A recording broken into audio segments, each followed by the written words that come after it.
This is Winnipeg Sports Talk Daily with Andrew Hustler Paterson and Michael Remis. Happy Friday, everybody. What's going on? Welcome to Winnipeg Sports Talk Daily. Get you ready for a game day. Bombers, Stamps tonight, 8 p.m. We'll be all over it. Darrin Bauming is going to jump on with us. We'll talk a little Bombers, Jets offseason, and more with Ken Wiebe.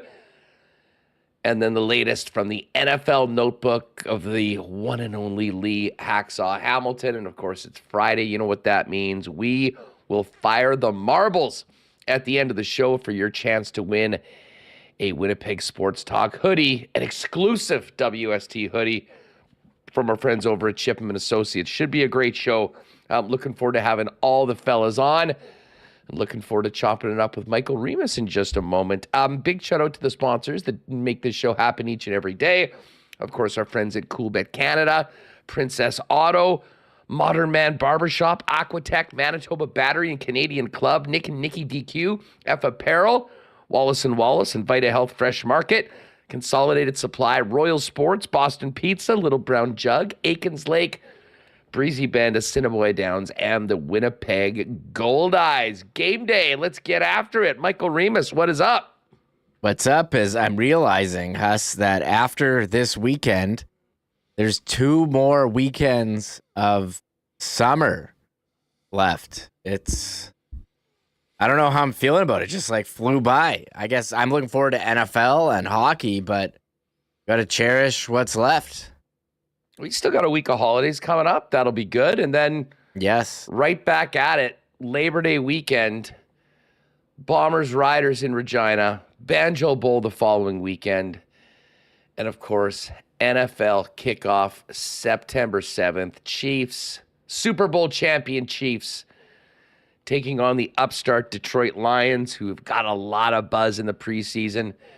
It's going to be good. I think I said this earlier on the show this week, but like when I was a kid, and even into teenager and young adult and university, like the last couple weeks of August, I was just miserable, basically depressed, knowing that another 9 months of school year was about to start.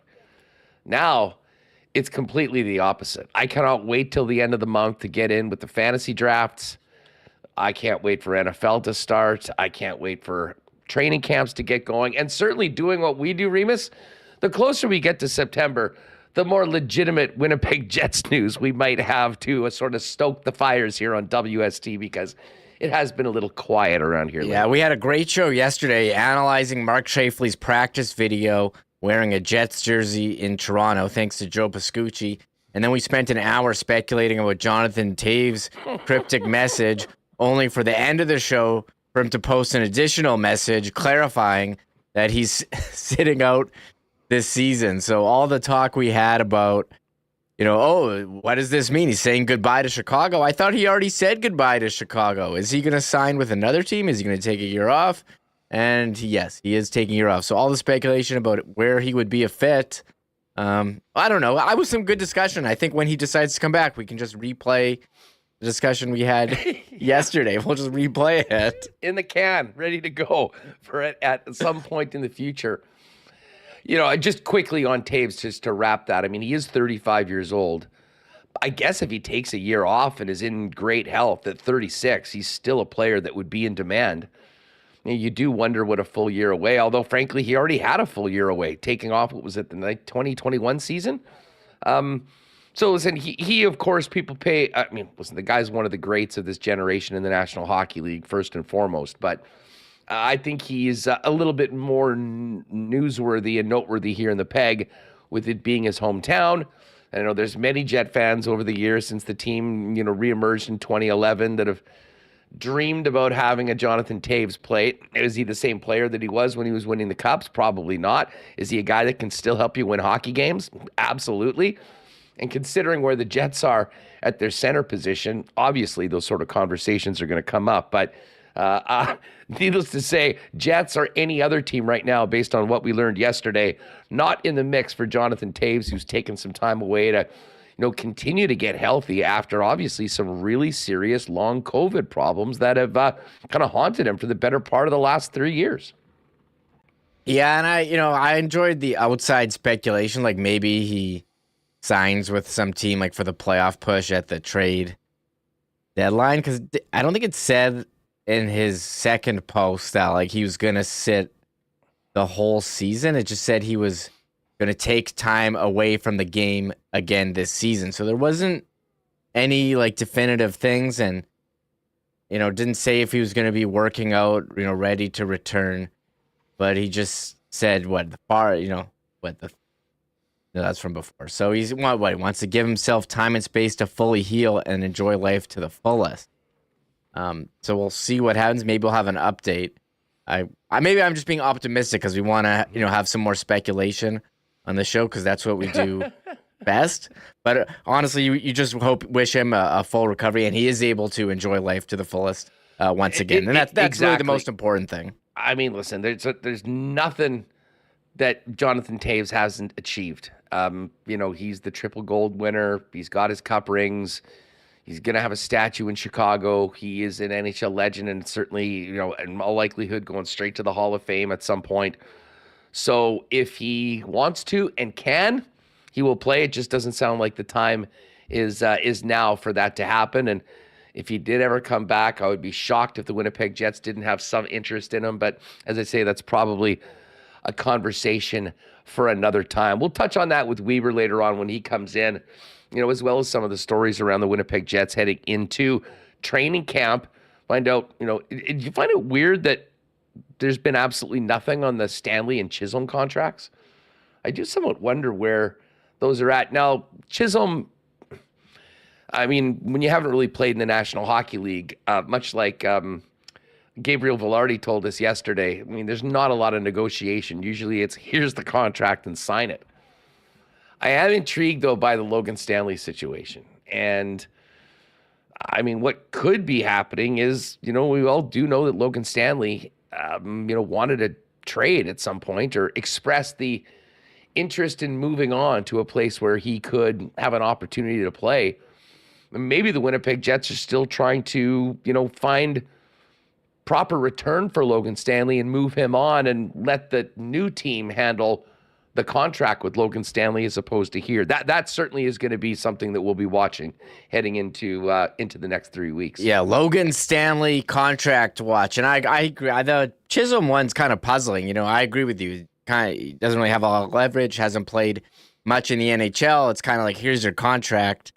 For that matter, I don't think Stanley has very much leverage either. Yeah, but I agree with you. But I think he's made it clear, according to reported by Frank Cervelli, that he's requested a trade, and the only way he has any leverage at all is to hold out. So they're probably saying, "Here, Logan, sign this contract for $1 million or whatever it is," and he's like, "I don't want to play for you. Trade me, and I'm not signing this. This is again just Winnipeg speculation talk here, but." I mean, that would be his only leverage. That would be his only leverage to hold out and not sign. And I don't know what you'd have to ask Ken. Maybe Ken's got a lengthy answer on what he thinks is going on with Declan Chisholm. We'll have to wait and see what that is. But that one is more interesting about him. But Logan Stanley, I think he's still holding out for a trade, and that's the only thing he can do. Yeah, I mean, the other thing, and I have seen this in chat and was talking about this at the pub last night, reports that, the Winnipeg Jets have sort of circled back with Hellebuyck at a big money short-term deal. And we've talked about that in the past month on the program. I mean, to me, that would be an excellent solution to what is sort of a standoff right now. I mean, listen, Hellebuyck has a contract for next year, and he'll come to camp and he'll be excellent, I think is... we all assume But having some clarity as to Hellebuck's situation would go a long way for the Winnipeg Jets. If they do know that he's gone at the end of the year, that is an asset that, ideally you'd like to move because there would be some significant return back for it. And I think that's a big reason why Laurent Brossoit signed here. The opportunity to, in all likelihood, be a starter and get that opportunity if Connor Hellebuck was dealt. I mean, the other side of things is that the future in the next 3 years looked a heck of a lot different if you got Connor Hellebuck on a deal, for 2 or 3 seasons. And I think that it probably plays into, what he was hoping to do. I mean, like, from what we've heard, Connor Hellebuck's hoping to play in the States at some point. Now, I guess if that's your goal, the sooner as opposed to the sooner the better. But the other part of it is he wants to get paid like one of the top goaltenders in the National Hockey League, which, in my opinion, he absolutely deserves. Now, can the Jets go 8 years on that $10 million deal? I mean, there certainly is some risk on it. Although, to be honest, I'd feel a lot more comfortable inking your best player to a deal like that than, some others. And I do have a lot of confidence, maybe more so than many, that Hellebuck is going to be able to play at a very high level for the majority of the rest of his career. That being said, those 8-year monster extensions can become albatrosses at some point. And, to me, it would seem like that would sort of be the best of both worlds, maybe for both parties. But from the sounds of it, that still hasn't happened. Although maybe they do read the room. They look at what the market is going to be like next year and what it has been this year, although the salary cap will go up, and feel that, in the short term, get what he deserves as far as remuneration, and then, figure out a next move a little bit later on and kick that can down the road. I mean, those are two interesting situations for the Winnipeg Jets right now in the middle of August. And we'll certainly get to those with Ken, as well as a few more topics that he hit in his mailbag. Yeah, I mean, we can speculate on Scheifele and Hellebuck. I think it's important for the league as well, not just the Jets. Like, what are they going to do? Like, what's going to happen with this?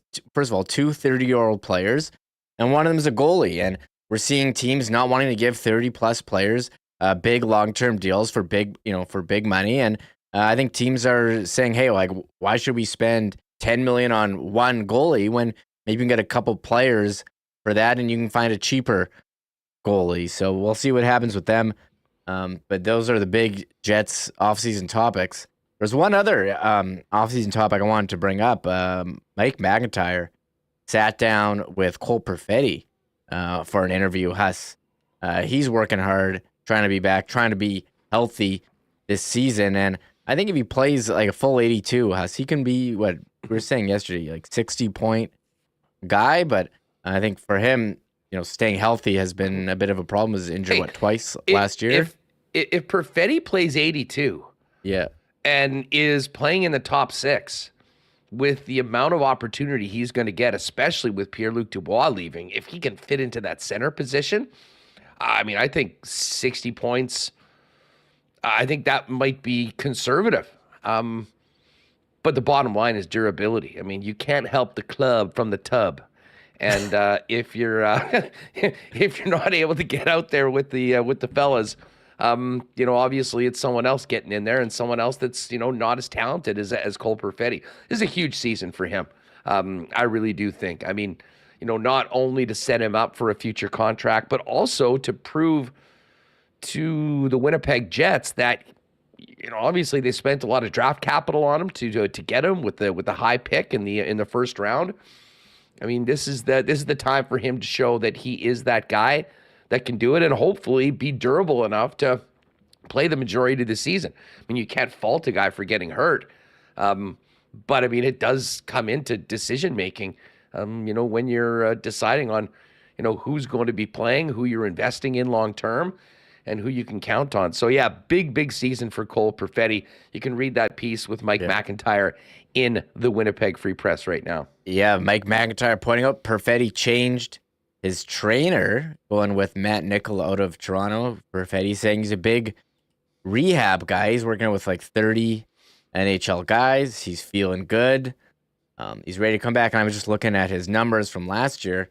He played average 15 minutes a game, and his points per game, per 82 would have been like 48, 49 last year. So a little more minutes, more power play time. I think he could hit 60. Yeah, he was on his way to being a Calder nominee if he played the full thing. He didn't. A lot of guys got hurt. Matty Beniers, who won, right? He got hurt too. But Perfetti did play, 51 games last season.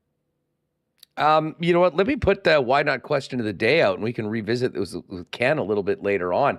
But the why not question of the day for Not AutoCorp at Waverly and McGillivray is, do you think Cole Perfetti will be a top 6 center for the Winnipeg Jets this year? And can he top that 60-point number that Remis just threw out? Let us know in the chat. Sound off in the comments, as they say on the internet. We'll get back to this more coming up with Ken. But we are going to have Bauming join us to chat Bombers and the game tonight. And by the way, if you missed it earlier this week, official Coors Light Bomber watch party is tonight at Hooters on St. Matthews. Remo and I are going to be there. Would love to see many of you out there. And if at your table, if you mention Winnipeg Sports Talk to your server, they'll hook you up with a free starter-size deep-fried pickles, which are amazing, one per table. So if you're looking for a good spot to watch the game tonight, it should be a lot of fun. I know there's going to be some Bomber cheer team there, some Bomber alumni. Kelly Butler's going to be there. And in addition, Coors Light mugs are going to be on special all night. There's going to be Bomber trivia throughout the night.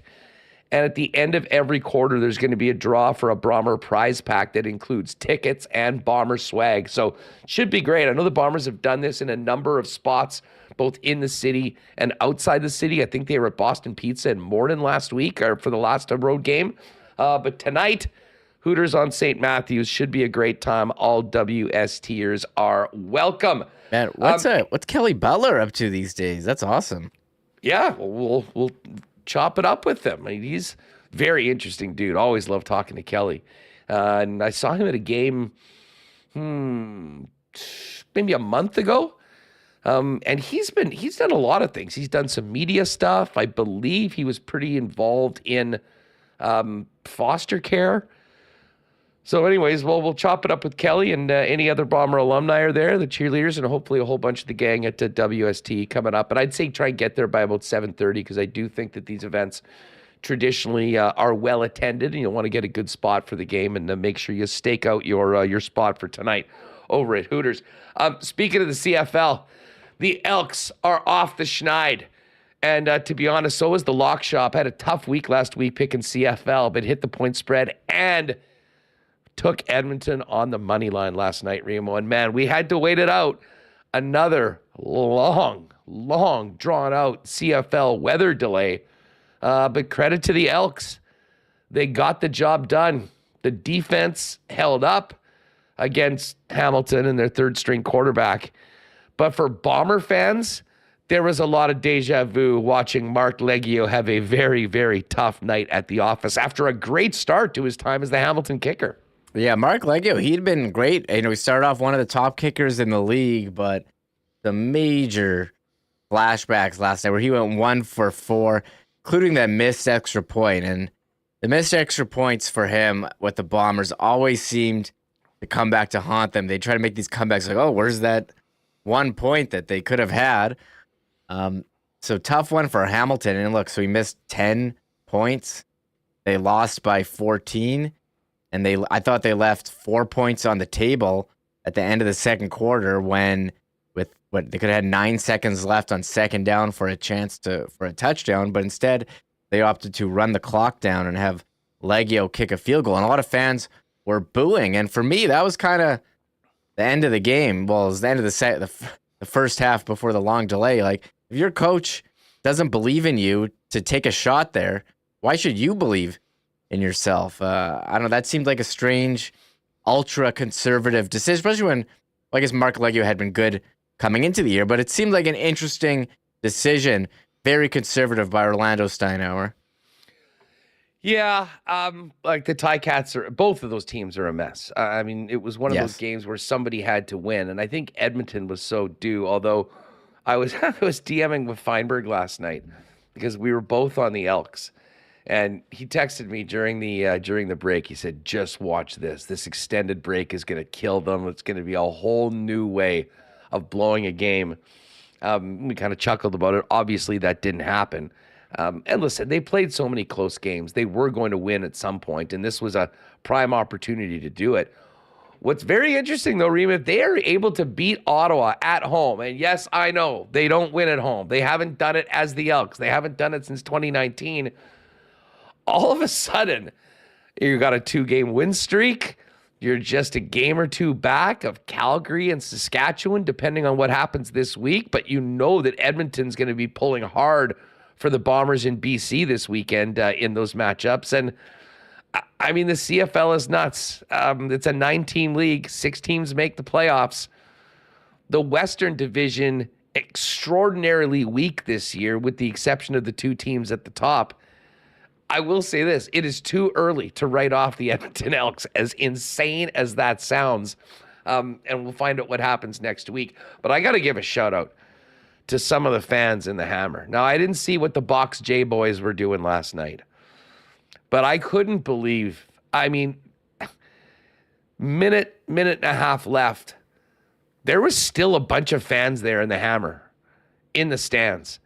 And when you saw that storm that went, what was it, 90, 100-minute weather delay with a crazy monsoon system that rolled through there, the team was already down by a couple touchdowns. I don't think anyone would have blamed any fan if they just packed it in and went home and watched the rest of the game on TV.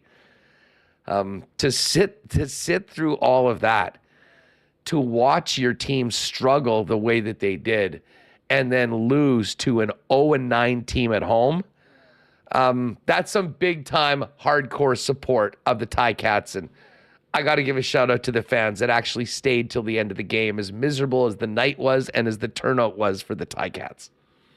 Yeah, I mean, we know they have good fans there in Hamilton. That was a long delay. We all blame Marshall Ferguson for that one, right? They showed him on TV. He's been at every game that's had the delay. He's the rainmaker this year, and he posted a nice video.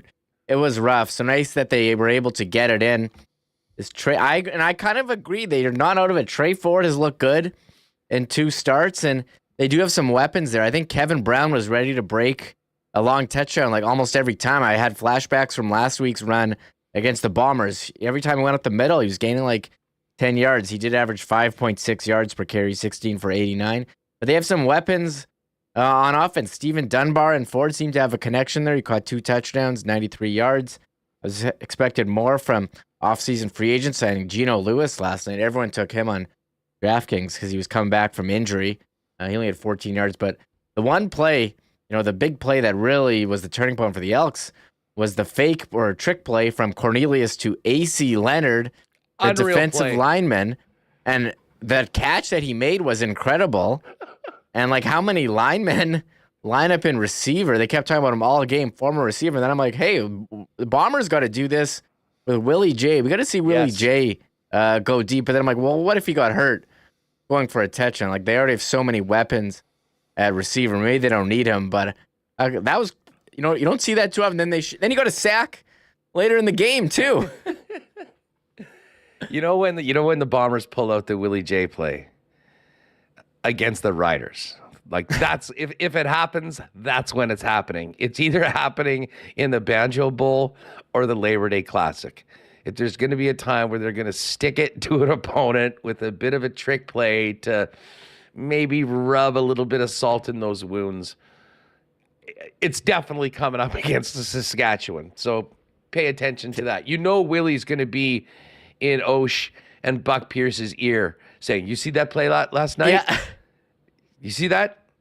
I can do that. Let's make it happen." And he has gone out for a pass on a couple of occasions. We'll see if Bauming can remember it.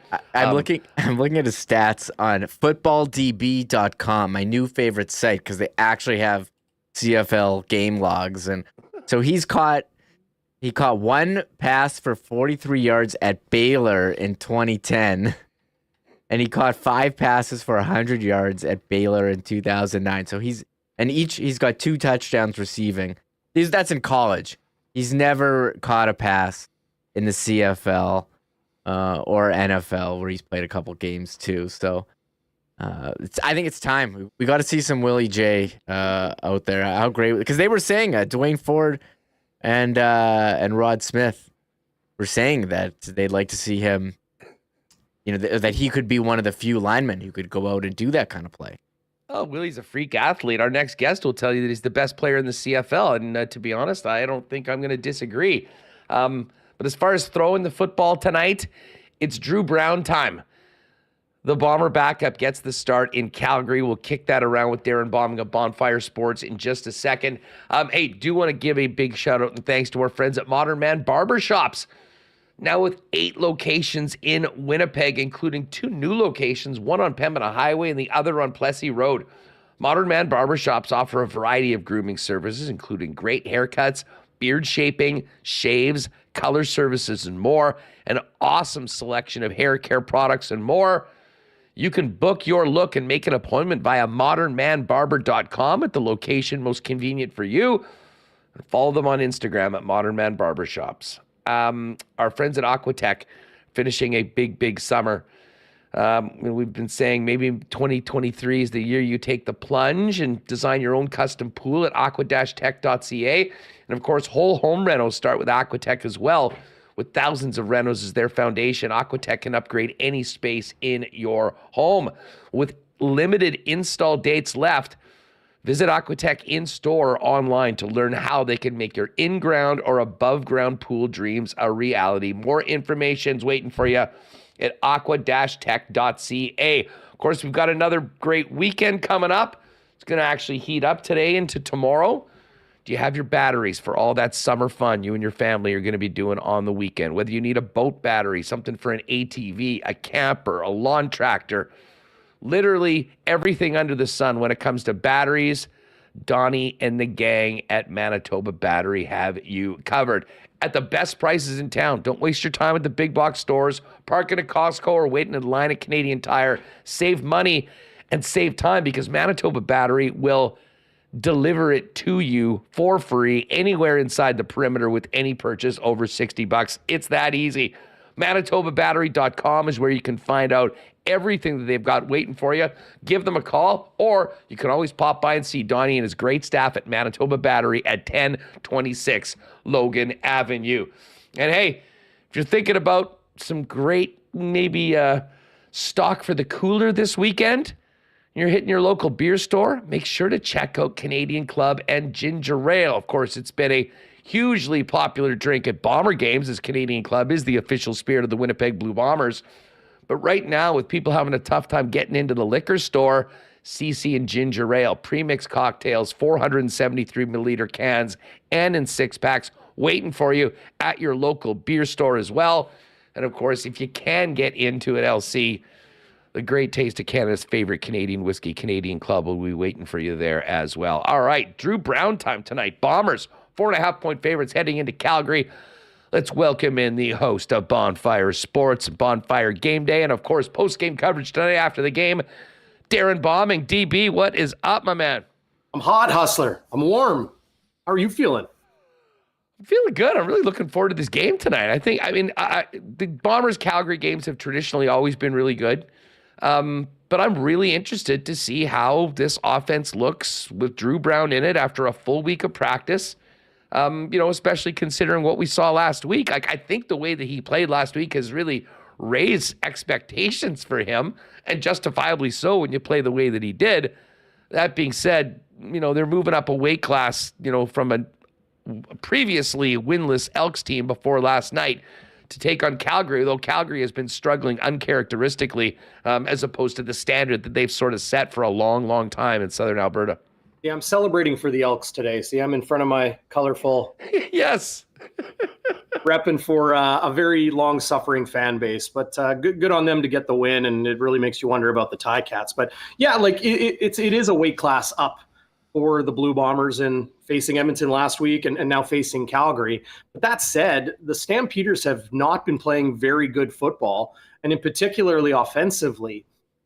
Defensively, they've got talent. They've got, some players. They're making some plays, but they've been on the field a lot this year. So I think, some of those tackle numbers for Micah Awe, their middle linebacker, maybe a little bit a little bit inflated, but he has been outstanding this season. Cam Judge as well, Titus Wall at the dime back spot. They've got a great interior on the defensive line. The edges maybe haven't produced as much pass rush pressure as they would have liked. But going into this game, I think the expectations for Drew Brown and the expectations for the Blue Bombers are to take care of business. And whether it's 2 points in August or June or September, October, it doesn't matter. Winnipeg is 0-0, and they're going in to McMahon tonight trying to get to 1-0. Darrin, I listen, I'm going to preface this next one with the fact that I am not here for any of the rare, insane takes that after this one game of Drew Brown, the Bombers need to have their succession plan in right now. Right. Zach Collaros is still the man and will be the man until he's completely done. That being said, this is a massive opportunity for Drew, obviously to help his team maintain first place in the West. But when you think about how brief these careers are, and as a backup quarterback, how rare and unpredictable your opportunity to go in with a full week of practice with the number ones and showcase what you can do. I mean, for Drew Brown, whether it's here and getting a nice raise or whether it's getting a starting job elsewhere, this is a massive, massive opportunity for him to showcase his wares, not only for Winnipeg, but for the rest of the CFL when they come to make decisions in the offseason. Absolutely. And I said it 12, 13 months ago. Drew Brown will be a QB1 starter in the CFL sooner or later. Whether it's in Winnipeg or whether it's somewhere else, he will be the number one with a team somewhere. I've seen it. A lot of others have seen it for a long time now. And I'm with you. You give a guy like Drew Brown all of the reps with the ones in practice all week long, to have Zach Collaros right there the entire time, tootling, providing his tutelage, providing his insight and his knowledge, providing his support, and to, know you're the guy for a full week effectively. I'm sure Drew Brown was preparing that way, regardless of what the actual health status of Zach Collaros is. And I will clarify, moments prior to me and Chris Walby, doing our pregame show yesterday on Bonfire Sports, Mike O'Shea revealed to reporters in Calgary, I obviously wasn't there, that Zach Collaros will not dress. So he is listed as number 3 on the depth chart, but will not dress. Whether he's upstairs with Buck Pierce, I'm thinking he's probably going to be downstairs on the field next to Drew Brown between series. That's a huge advantage for a young quarterback to have that guy there, and to hear Drew Brown talk about how important Zach Collaros has been to his development is huge. But to answer your question about succession plans and what's in the future for Drew Brown, the time is now. And, Paul Friesen of the Winnipeg Sun was writing about it this week. Others mentioned it as well. Did Drew Brown cash a big check for his future self with that performance in Edmonton last week, mounting a 22-point comeback, second biggest comeback in Blue Bombers franchise history? Maybe. There's a lot of teams in the CFL that could use a quarterback, and Drew Brown will be entering free agency as it stands right now this coming winter. 2 years left on Zach Collaros' deal. I don't think anybody in their right mind at this point would look and say it's time to maybe move on from an older Zach Collaros. The guy is the 2-time reigning MOP and leads the CFL in passing this year. Like, give me a break. You're not going to move on from that guy. He's not going to get Wally pipped either. Everybody loves the backup, Darrin.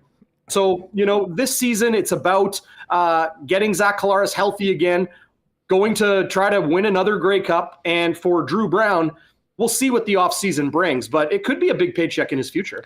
On the other side of the football, the Bomber defense has been a little confounding at times, to be honest. And I think last week was a perfect example of that. Coach O'Shea basically admitted that they just didn't seem to be ready to go out of the gate. I mean, when Kevin Brown gets touched for the first time 63 yards into a 65-yard touchdown run on the first play of the game, I think it's pretty clear that the team was either completely caught off guard or maybe just wasn't ready to play at the level that they need to play. That being said, they certainly did turn it around afterwards and absolutely smothered the Elks for the most part, minus that one big play on a zero defense that got broken up.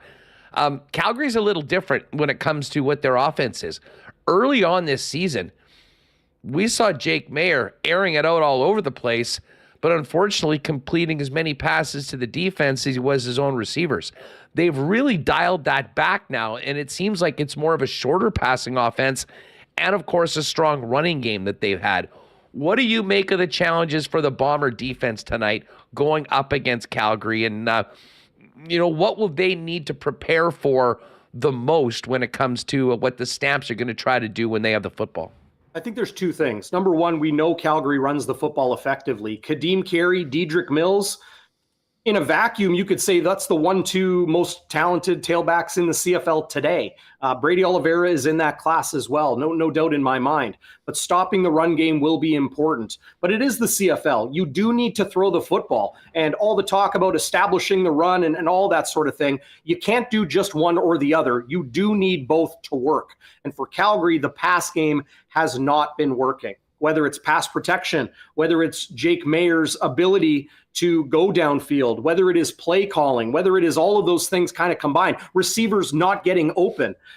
It could be a variety of those things. But what we know is that Jake Maier just has not stretched the field this season. And especially as of late, his completion percentage is excellent, but he is just not thrown downfield to those lower percentage targets. So for Winnipeg, and I asked Winston Rose, who joined me on Bonfire midweek this past week, if you gotta figuratively stay on your toes a little bit more, because for a team that keeps everything short, that is all about the run game, that just has not stretched the field or thrown too many deep passes, you maybe got to be a little bit sharper for that double move that might inevitably come.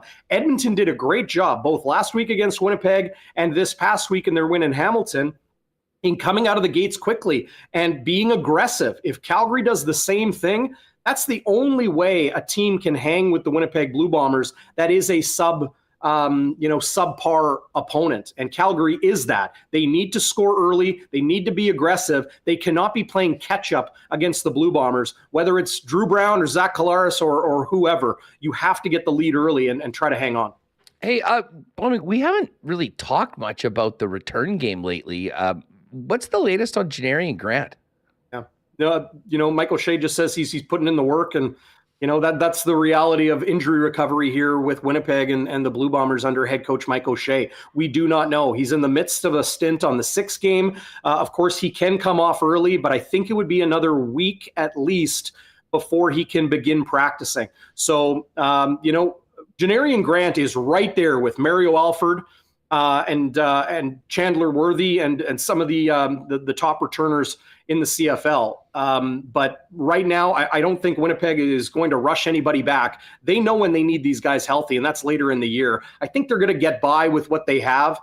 Are they going to get that big explosion return? Maybe, but probably less likely without Janarian Grant. So we kind of just wait and see. That's the reality of injuries here with Winnipeg. Darrin Bauming of Bonfire Sports is with us. Make sure to check out Bonfire postgame right after the final buzzer today in Calgary between the Bombers and Elks, and of course 8 o'clock start time on TSN. Quickly, I wanted to ask you about this game on Sunday between the Riders and the BC Lions. Dusty and I were going back and forth on this one yesterday. Saskatchewan no-showed in Montreal last week. Is that this team? Jake DeLega is now getting the start. Do you expect them to be better, or is this basically just a mismatch between a BC Lions team that is up on the level with the Bombers and the Riders, who frankly barely were able to beat a struggling Edmonton team twice? I'd be shocked if Saskatchewan put up a decent fight against the BC Lions. The Lions are very good defensively, very good at home, and quarterback situation in Saskatchewan, they're down to their 3rd stringer. So, Jake Dolegala, you follow people in Regina, they say he can make all the throws. Well, that's great. If he was, able to make all those throws and be an effective quarterback, I think we would have seen more from him both last week in relief, and then, of course, in the last few years that he has been a Saskatchewan Rough Rider. Probably would be the 2nd stringer on the team, not the 3rd stringer, for as long as he has been in the CFL. So for Saskatchewan, that's a tall mountain to climb, and pardon the pun, as they go westward to BC. The Lions are not going to let a team beat them in the Lions' Den, because they know they're in a dogfight right now with the Winnipeg Blue Bombers for first in the West, and they need to stack those W's just like anybody else. Back to tonight's game. We've talked a lot about Drew Brown and the opportunity for him. Part of the other thing I think that is just such a great chance for him to show what he can do is that he's doing it with as stacked a group of receivers as we have in the Canadian Football League. And I mean, the difference that Kenny Lawler has made in the lineup, not only with the circus catches that he claims are routine for Kenny Lawler, speaking of himself in the third person, which I absolutely loved, it's the space for others. Like, how much more have you noticed Dalton Schoen being effective and be able to find space since Kenny Lawler has been back in the lineup? No question. There's no question in my mind he's found more. Nick Dembski, too. You can even say Drew Wolodarski. Everybody benefits when, an additional piece like Kenny Lawler is added to the mix, because it's safety attention, it's weak side linebacker attention, it's halfback attention, it's just defensive scheme attention, because everybody knows how dangerous and how outlandishly skilled Kenny Lawler is. I'm with you. I love the reaction he had to, it's just a catch, no big deal. He'll go ahead and do that in practice the following week, which he did this week. If people missed that, pulled in a nice one-hander. So, Winnipeg, you're right, has the most talented receiving group in the CFL, but you could say that about a lot of teams. What makes them good is that they all do everything really, really well. They're all strong route runners. They're all strong hands. They are all very good blockers as well, and that helps the run game. The run game helps the pass game. And then when you got quarterbacking like Zach Collaros and what we saw from Drew Brown last week, I think it's almost like, a barbecue where you're just pulling things out of the freezer and putting them on the grill. Everybody's eating, and they just got to keep serving it up, and it's been working. Winnipeg's offense, I think, scares a lot of people, and it's not because of the MOP quarterback or a young flash from Drew Brown. Darrin, great stuff, my man. We'll look forward to checking in on all the post-game coverage on Bonfire right after hopefully the Bombers get to 8-2 tonight. Enjoy the game, and we'll see you on the show later on today. Yeah, you bet. Hey, I was going to say, wanted to talk about Willie Jefferson being a receiver, right? And I know you got Ken Wiebe coming up next, but I got to tell everybody, he was a wide receiver for Baylor before he switched to the defensive side of the football. It was him and Josh Gordon, actually, that got into a little bit of trouble at Baylor. So those were two wide receivers. Not a good guy to hang out with. Yeah, exactly. But, A.C. Leonard was a tight end at the University of Florida. These athletes can really kind of do it all. And Walby and I even talked about that a couple weeks ago. I think it'll be sooner rather than later that we do see Willie Jefferson pulling a pass. Oh, I guarantee you it's going to be against the Riders. It's either in the Banjo Bowl or in the Labor Day Classic. Willie's going to get his chance to do it, and that would just be a perfect time for the Bombers to do it against their biggest rival. DB, great stuff, man. We'll see you and hear from you and the fellas later on tonight. Hey, you bet. Talk soon. Good comment by Craig Smith. About that Rider BC game. Rider game will show what they have in Dolegala. Decision making a key. I mean, absolutely. You can make all the throws. You got to do it accurately, and you got to do it timed right. And that, I think, is the big question for them. And I mean, listen, they're now down to their third string quarterback. We saw what that did to Hamilton this season and last night. But when you think about the pressure on that organization, top to bottom, he could have a big performance that could really help them move forward and actually get to 5 wins, incredibly. If it doesn't go well, I think it might look a lot like last season. And then their offseason might look a lot like what's going to happen in Edmonton, with a number of people getting moved out and a lot of people looking for work. Ken Wiebe's coming up with us right now in just a second. Hey, the weekend is here. Great time to get back on the queue. And listen, if you're looking for amazing grass-fed bison and beefsteaks, get on down to Vita Health Fresh Market, where you'll find Winnipeg's largest selection of local products and great prices on natural and organic supplements, beauty products, and groceries. 6 locations in Winnipeg, and they also have online shopping at their website at myvita.ca. By the way, if you sign up for promotional emails there, you'll get an offer for 15% off your entire next online order at myvita.ca. And hey, if you've been staying active this summer and your joints and muscles are sore, try taking Health Curcumin Supreme Extra Strength, helping ease pain and inflammation. and you only take it once a day. VitaHealth has it all, empowering people to lead healthy lives. 6 VitaHealth Fresh Market locations and online at myvita.ca. Well, our friends at Wallace & Wallace continue a very busy summer as Winnipeg's fencing and overhead door specialists.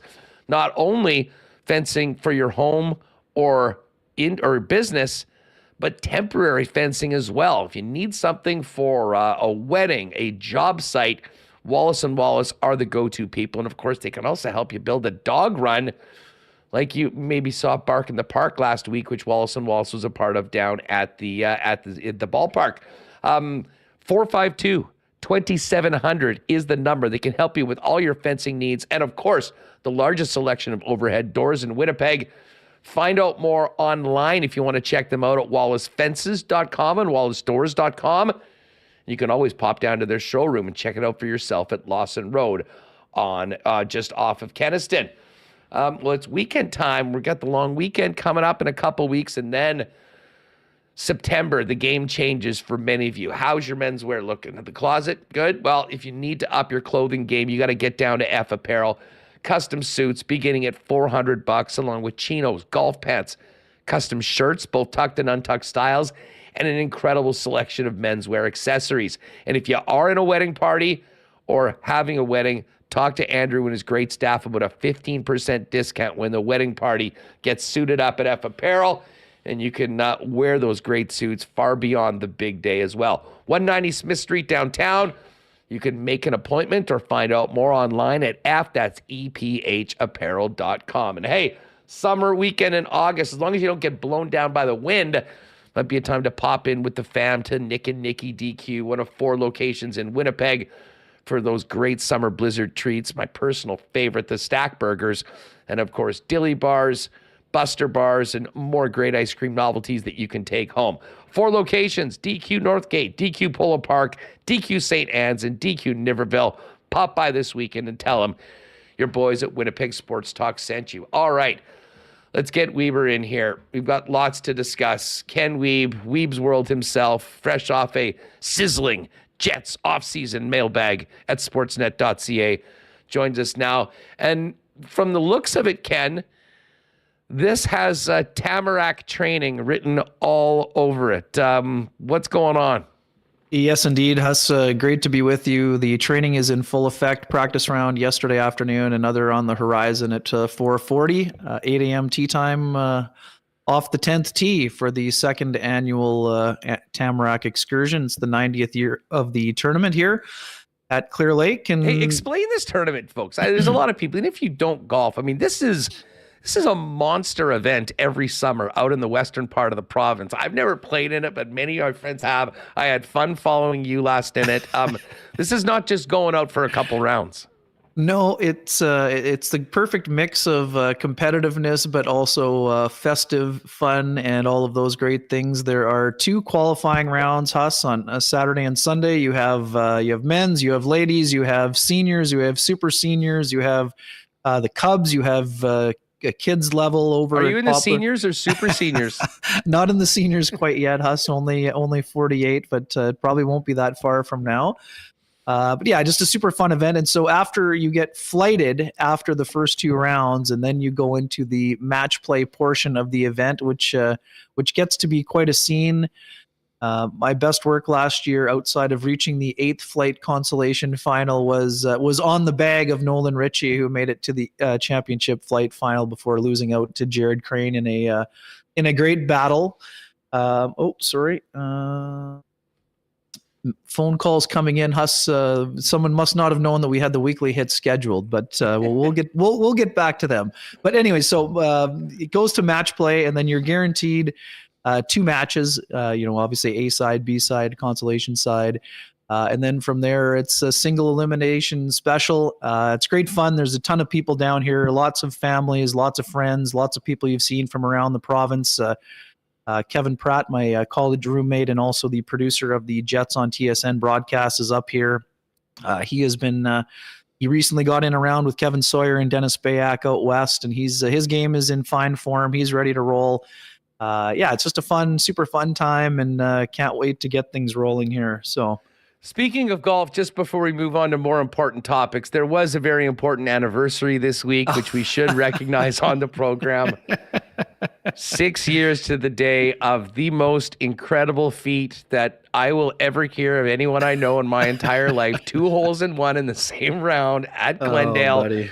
I saw Toth tweet it. You were more than happy to quote tweet it and thank him and everyone for the accolades. But that truly is, what is it, August the 11th? Is the 15th, 15th. August the 15th. Yeah. The most special day on the calendar. And as I said, I've told this story before, but I got a text from Ken. I was doing the afternoon ride at the time. Yeah. He was golfing with Jim and KO and Hex. And I got the text message from Ken that he got a hole in one, and we were talking about it on the show. Oh my God, this is incredible. Joking, he's going to be even more insufferable on the golf course than he already is. And then about 2.5 hours later, I got the message, Huss, it happened again.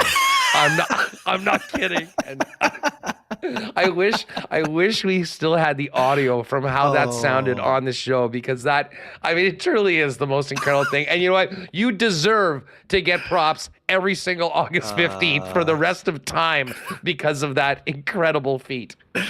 Thank you, Huss. Lots of laughs. And oddly, interestingly enough, I was up at Glendale earlier in the week, and I posted photos from 3 and 16 naturally. And do they have the plaques there on the holes yet? There are no plaques, but lots of laughs, and always, the funniest things stand out. And I had mentioned to Jim, totally forgotten, but my favorite part of the story, the first one, Huss, is that the 2 juniors playing behind us on number 2 is an elevated green, and the 3 tee boxes down below, and the green is a bit elevated over water. And the kids actually saw it go in before we did and gave it the old fist pump and yell. And after we finished taking the photos and everything else, one of the kids smokes his tee shot through the cart. Jim is still in the cart tweeting out the photos. And the kid is so jazzed about seeing the hole in one that he smokes the ball through the cart, doesn't hit Jim, doesn't touch his fine hair. He looks up, whoa. And the kid sheepishly comes up, oh, I'm sorry. And we're all laughing because it's hilarious. And it was just super funny and so interesting. And I always laugh because we forget. I had a terrible start, Huss, double, Timmy Horton special out of the gate, 3-putt on 2. I'm in the trees on 1. I'm thinking the round's going to be a disaster. And then I jug one on 3, first time ever, just a bit ridiculous. And the one on 16 is just all bonkers, right? It's Leah's first time at Glendale. We know the green is very sloped, severely sloped, right to left to the front. Pin is front left. Okay, Hexy, I'm taking my practice swing. Tallest tree on the right here. Your target is the tallest tree on the right. Step up, hit the ball right on target. Hits the green, slowly trickles down the middle, hits through the speed slot. I'm like, oh, it's got a chance. Bang, hits the pin. We're like, whoa. We start cheering. The people from 17, Huss, run from the tee box to the green, and they're like, the ball is still touching the flag. It hasn't dropped yet. Jimmy puts his arm around me. Nice birdie, Weber.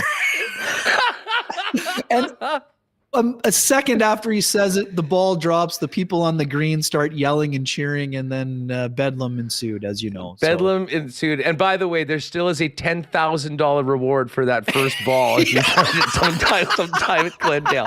All right, let's get to I'll tell you just quickly, thoughts on the Bomber game tonight and the opportunity for Drew Brown. He looked so good last weekend, but he is going up against albeit struggling team. I think a team that, playing at home should be ready to go. They did beat Toronto at home earlier this week, despite the disappointing results that they've had. And we kind of talked about this earlier. As a backup quarterback in the league, especially playing again behind a guy like Zach Caleros, no guarantees you're going to be getting another chance anytime soon. And both to help his team, but also for his future. This is a big, big game for Drew Brown.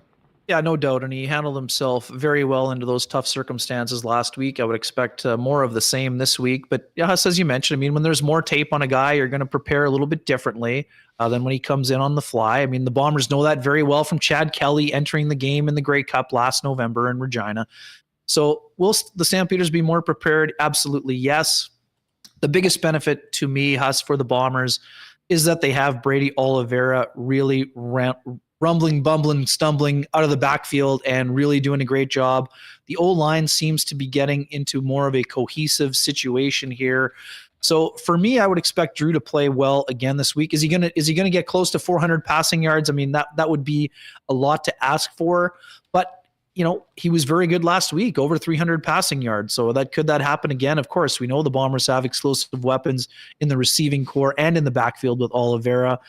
What I liked from Drew Brown is his mobility and his ability to scramble, get outside the pocket, and create a little bit of extra time and space, because with the athletic ability of the Bomber receiving core, that's going to generate some problems for the Stamps backfield for me. The other part of it too, we know the Bomber defense will be ready. That's the other thing too. Everybody, backup quarterback is always a popular guy. Huss, he's a popular teammate. He's a guy who's working hard all the time. Guys love to see them doing well when they are thrust into action. So I would expect him to be ready to go, but let's not ignore the urgency factor for the Stamps. They're in a tough spot in the West. Yes, they get a big win over Toronto.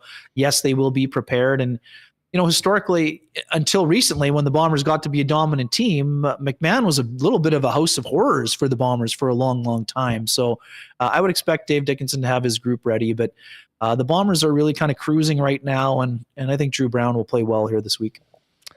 Kenny, let's move it on over to the Winnipeg Jets. And there's a couple things I want to get to, and obviously people should check out Ken's latest at sportsnet.ca, the mailbag about potential moves going forward. Only the 4,500 word mailbag, Huss. Yes. Emptied the mailbag. Emptied the chamber a couple times on this. Yeah. Logan Stanley and Declan Chisholm don't have contracts. What do you make of those situations, and how different are the two in your mind? Yeah, I don't make a whole lot about it, Huss. This is something that is sort of, for Chisholm especially, it's just sort of kind of standard operating procedure over the years. I don't know this for certain, but I'm just going to use past examples to kind of guide the light here. I mean, Chisholm is a guy who is no longer waivers exempt. So I would imagine that after an all-star season, Declan Chisholm's agent wants a one-way contract. I mean, and the Jets probably want a two-way contract. It's sort of just the way that it goes. There could be some haggling back and forth there. I don't think it's about opportunity. I don't think it's anything negative. It's probably just a situation where ultimately, as I wrote in the mailbag, for Chisholm, if he's not on the Jets, he's probably getting claimed. So if you're on a two-way contract, it makes no difference to me. It makes no difference, because you're probably going to be claimed and be in the NHL. Now, there are no time constraints, I guess, in this situation. Do I expect it to get signed before training camp? Yes. I mean, Declan Chisholm's best chance to make the Jets is to be at training camp. So you're not going to harm your position over whether it is money or a two-way deal or a term or anything. I mean, he doesn't really have a lot of bargaining power outside of the fact that he had a great season. I mean, he didn't get any NHL games, unfortunately for him, because of the timing of his injury. At the time when the recall would have happened, he was unavailable to play. So previously, he has 2 games of NHL experience. He looked good in both of those games. I'd like to see more of Declan Chisholm, and I expect to see more of him in the year ahead. But that means he's going to have to beat out someone for a job. And the best way for him to do that is not by not reporting to camp without a contract. So that I don't see as an issue whatsoever. That'll get taken care of. As far as Logan Stanley, again, I think that he's going to need to be at training camp also. That it's just that simple. I mean, he has been passed on the depth chart. Is it possible he's still looking for a trade? Of course it is. I mean, we know he asked for a trade before the deadline, and when he spoke about it, it's got nothing to do with the city or the organization. It's about opportunity for him. So, but the facts remain, Huss. If a team was interested in having Logan Stanley in their top 6 or had big plans for him, they should have made an offer to the Winnipeg Jets around the NHL draft or after free agency, shuffled some deck chairs around. So same thing. Both of these guys are players who need to rise on the depth chart to become part of the top 6.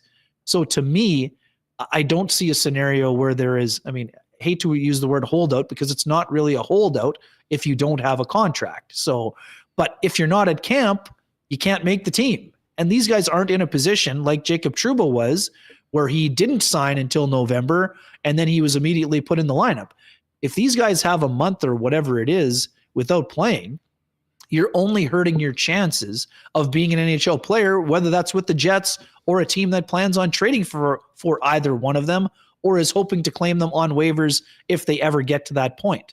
Yeah, let's assume that they both sign 1-year deals or whatever. Like that stuff's taken care of. Yeah. Who do you think, or well, I guess that's all part of the process, but who's more likely not on the roster October 11th in Calgary? Not necessarily in the lineup, but on the roster of the Winnipeg Jets. Chisholm or Stanley?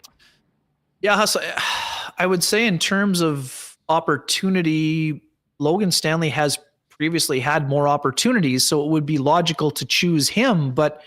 And also because we've talked about so much, the Jets dynamic on the back end is looking to be a little bit more of additional size. And Logan obviously carries that size. But without Dylan Samberg moving to the second pairing, there isn't really room for Logan Stanley on the third pairing unless he beats someone out. In terms of Chisholm's game, I could easily see Declan Chisholm on a third pairing with Nate Schmidt or someone like that, with a mentor type of scenario, which is what we've seen previously with Schmidt and Stanley at times. So I would say that the player with the best chance of playing more games for the Jets next season is still, I want to say Stanley, but I'm going to say Chisholm, Huss. And I just think that it feels like, I'm not saying they're at the end of the road, but it just feels like Logan Stanley is a guy who isn't fully going to spread his wings until he goes somewhere else. Logan's the kind of guy that has a lot of potential. Obviously, we know he's got size. He can skate pretty well for a big guy. And he has a physical element when he is physically engaged.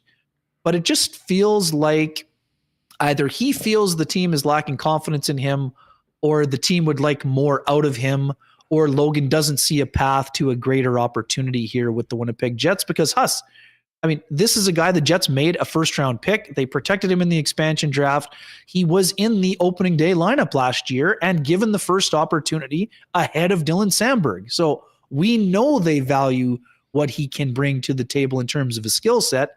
It just, his season sort of got disrupted by injury, and then he never kind of got his standing back. And so does that mean you got to go somewhere else? I don't know. I'm not saying that he has to. It just feels like a divorce is on the horizon, doesn't it? I mean, yeah. Well, and then the reason why I bring that up, and specifically to the roster on October 11th, is that big decisions have to be made before that point. And I mean, I know we've talked plenty about, and many people have brought up the Jets, trying to get Johnny Kovacevic through waivers last year, and it didn't happen. And I mean, I spent quite a bit of time asking folks around in Nashville if Declan Chisholm ended up on the waiver wire, does he get claimed? And most people in the know were saying, yeah, that's probably a chance the Winnipeg Jets wouldn't want to take, which is why I sort of get back. I mean, I guess the Capobianco's in the mix as well, and he's there on a one-way. And I mean, I didn't really get into whether he would get picked up, but to me, it's sort of like, I think the Jets are going to be carrying 8 defensemen on the roster. I think that is likely when the season begins, outside of potentially an injury that could change things up. And at a certain point, it could come down to, are we keeping Declan Chisholm, or are we doing something with Logan Stanley? And I'm sort of with you. I think that if there was an offer that was up to snuff, they put it on. But I mean, the bottom line is, I think if either of those guys hit the waiver wire, they're not ending up with the Moose. No, fair enough. So, and that's why I think Capobianco, let's just put it this way, Huss. I would say that Chisholm is a similar player to Capobianco, and I would say Chisholm has a higher ceiling in terms of becoming an NHL regular in the top 6. So there is a little bit more leeway into maybe waiving Capobianco in this situation, Huss, because you're hoping, if you're the Winnipeg Jets, that Chisholm will be a better version of him, even though he's a younger version. There may be some errors early on. But on the flip side, Capobianco is actually a perfect 8th defenseman for the Winnipeg Jets. You don't want Chisholm as the 8th defenseman because you need him playing games. Capobianco showed last year you can give him a month off, you can put him in the lineup, play him 12 or 14 minutes, and he doesn't necessarily hurt the Jets. He actually can help them in a lot of situations because he's a puck-moving defenseman who's mobile. So to me, Capobianco, because he's on a one-way, maybe he is less likely to be claimed, but he also is a capable NHL defenseman. And if there are injuries, a scout may look at Capobianco and say, of course they might claim him. So I would say all three of those guys would have the potential of being claimed, to be honest, whether it's Stanley, Chisholm, or Capobianco. And the detractors for Stanley, we understand there are plenty of them. But he still is the kind of first-round picks often get second and third chances, and someone would take a look at him. I mean, they're not necessarily going to give a look at him to be a guaranteed in the lineup every single night, but he's a big-bodied guy. There's lots of teams that are tanking that could use a guy like Logan Stanley, and just to take the lottery ticket that maybe he to picks. Help their chances at the number 1 pick? Well, that's not what I meant, Huss. I meant they would take the chance that maybe he can benefit from a change of scenery. I know. It was low-lying fruit. It was low-lying fruit, but that was your low-lying fruit and not mine, and that was not my intent. But it's interesting. I mean, a guy like Logan Stanley could benefit from playing with the Chicago Blackhawks or the Arizona Coyotes. I agree. Where the errors that player might make don't cost the team a playoff spot, essentially. Now, that applies to someone like Ville Heinola as well. There's lots of guys the Jets have, but the counter argument is that there are veteran players who are making mistakes also.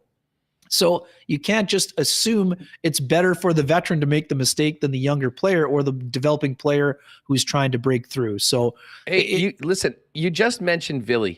And I sort of, the reason I started off this conversation talking about Chisholm and Stanley is because those guys could be picked up off waivers. Ville's in the unfortunate situation for him individually that he can get sent down again, and he is waivers exempt.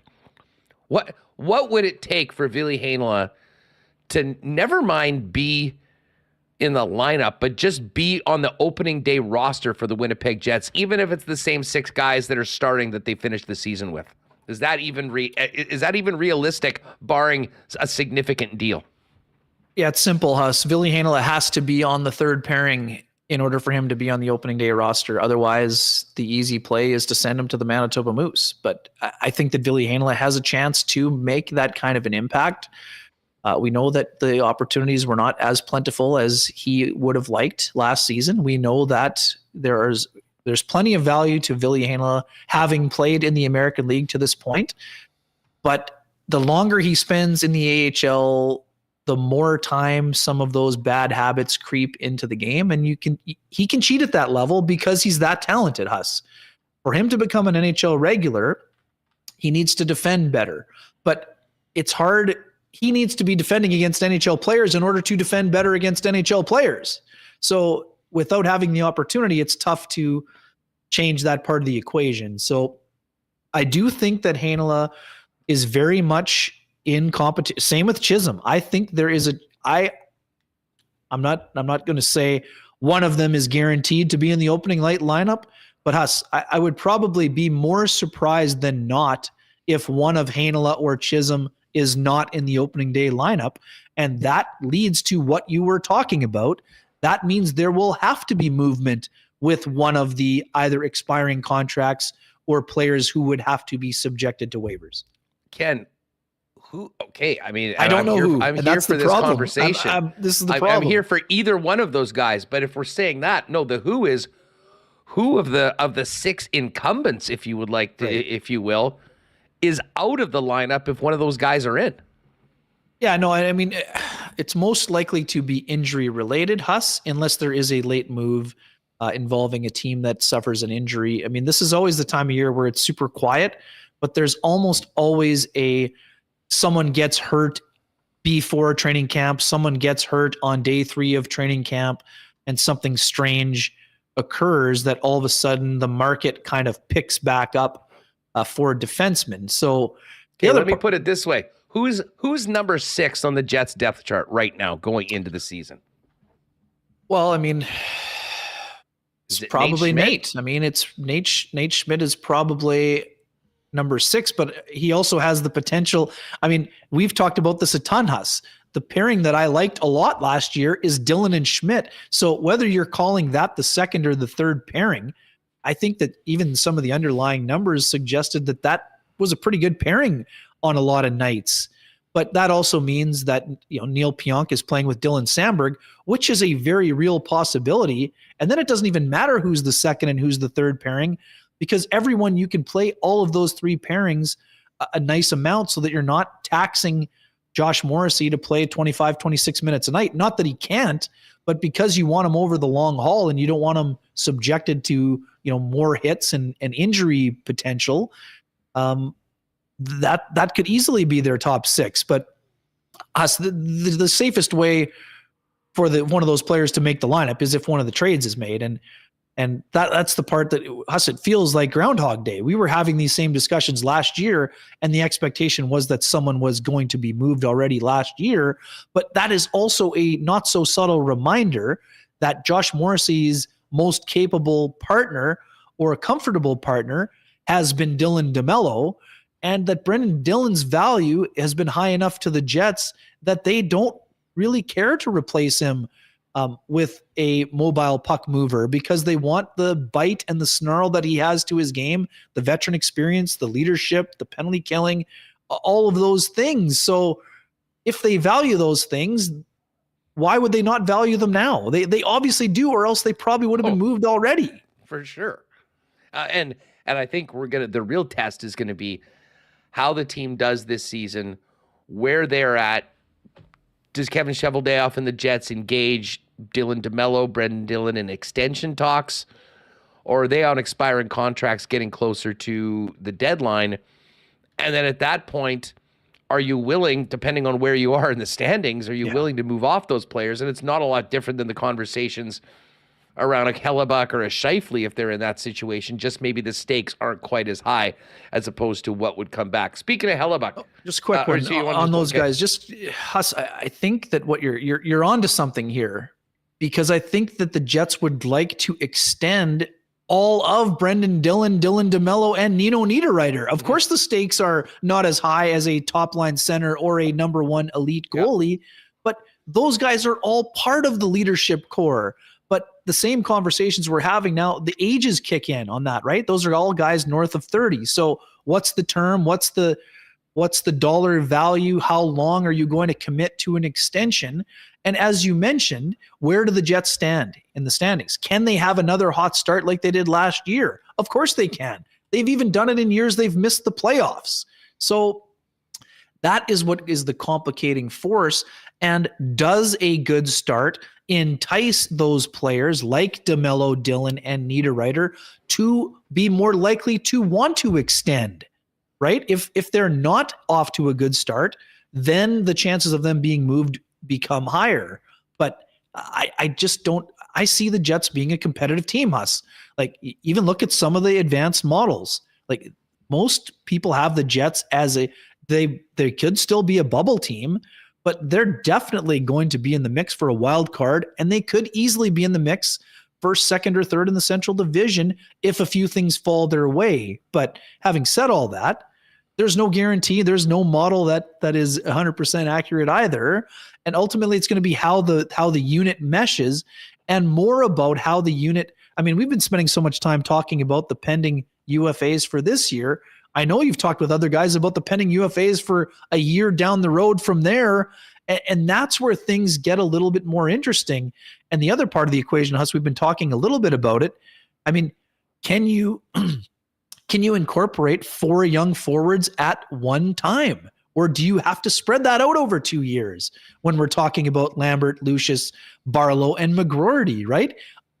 It's unlikely for them to all come at one time, but they may give the Jets no choice by that time, right? I mean, that's the other fun part of the discussion. But for me, Huss, I think Nino Niederreiter is a perfect winger to have around those aforementioned 4 players, and with Cole Perfetti moving into such an important role with this team. Yeah, I mean, I agree with you.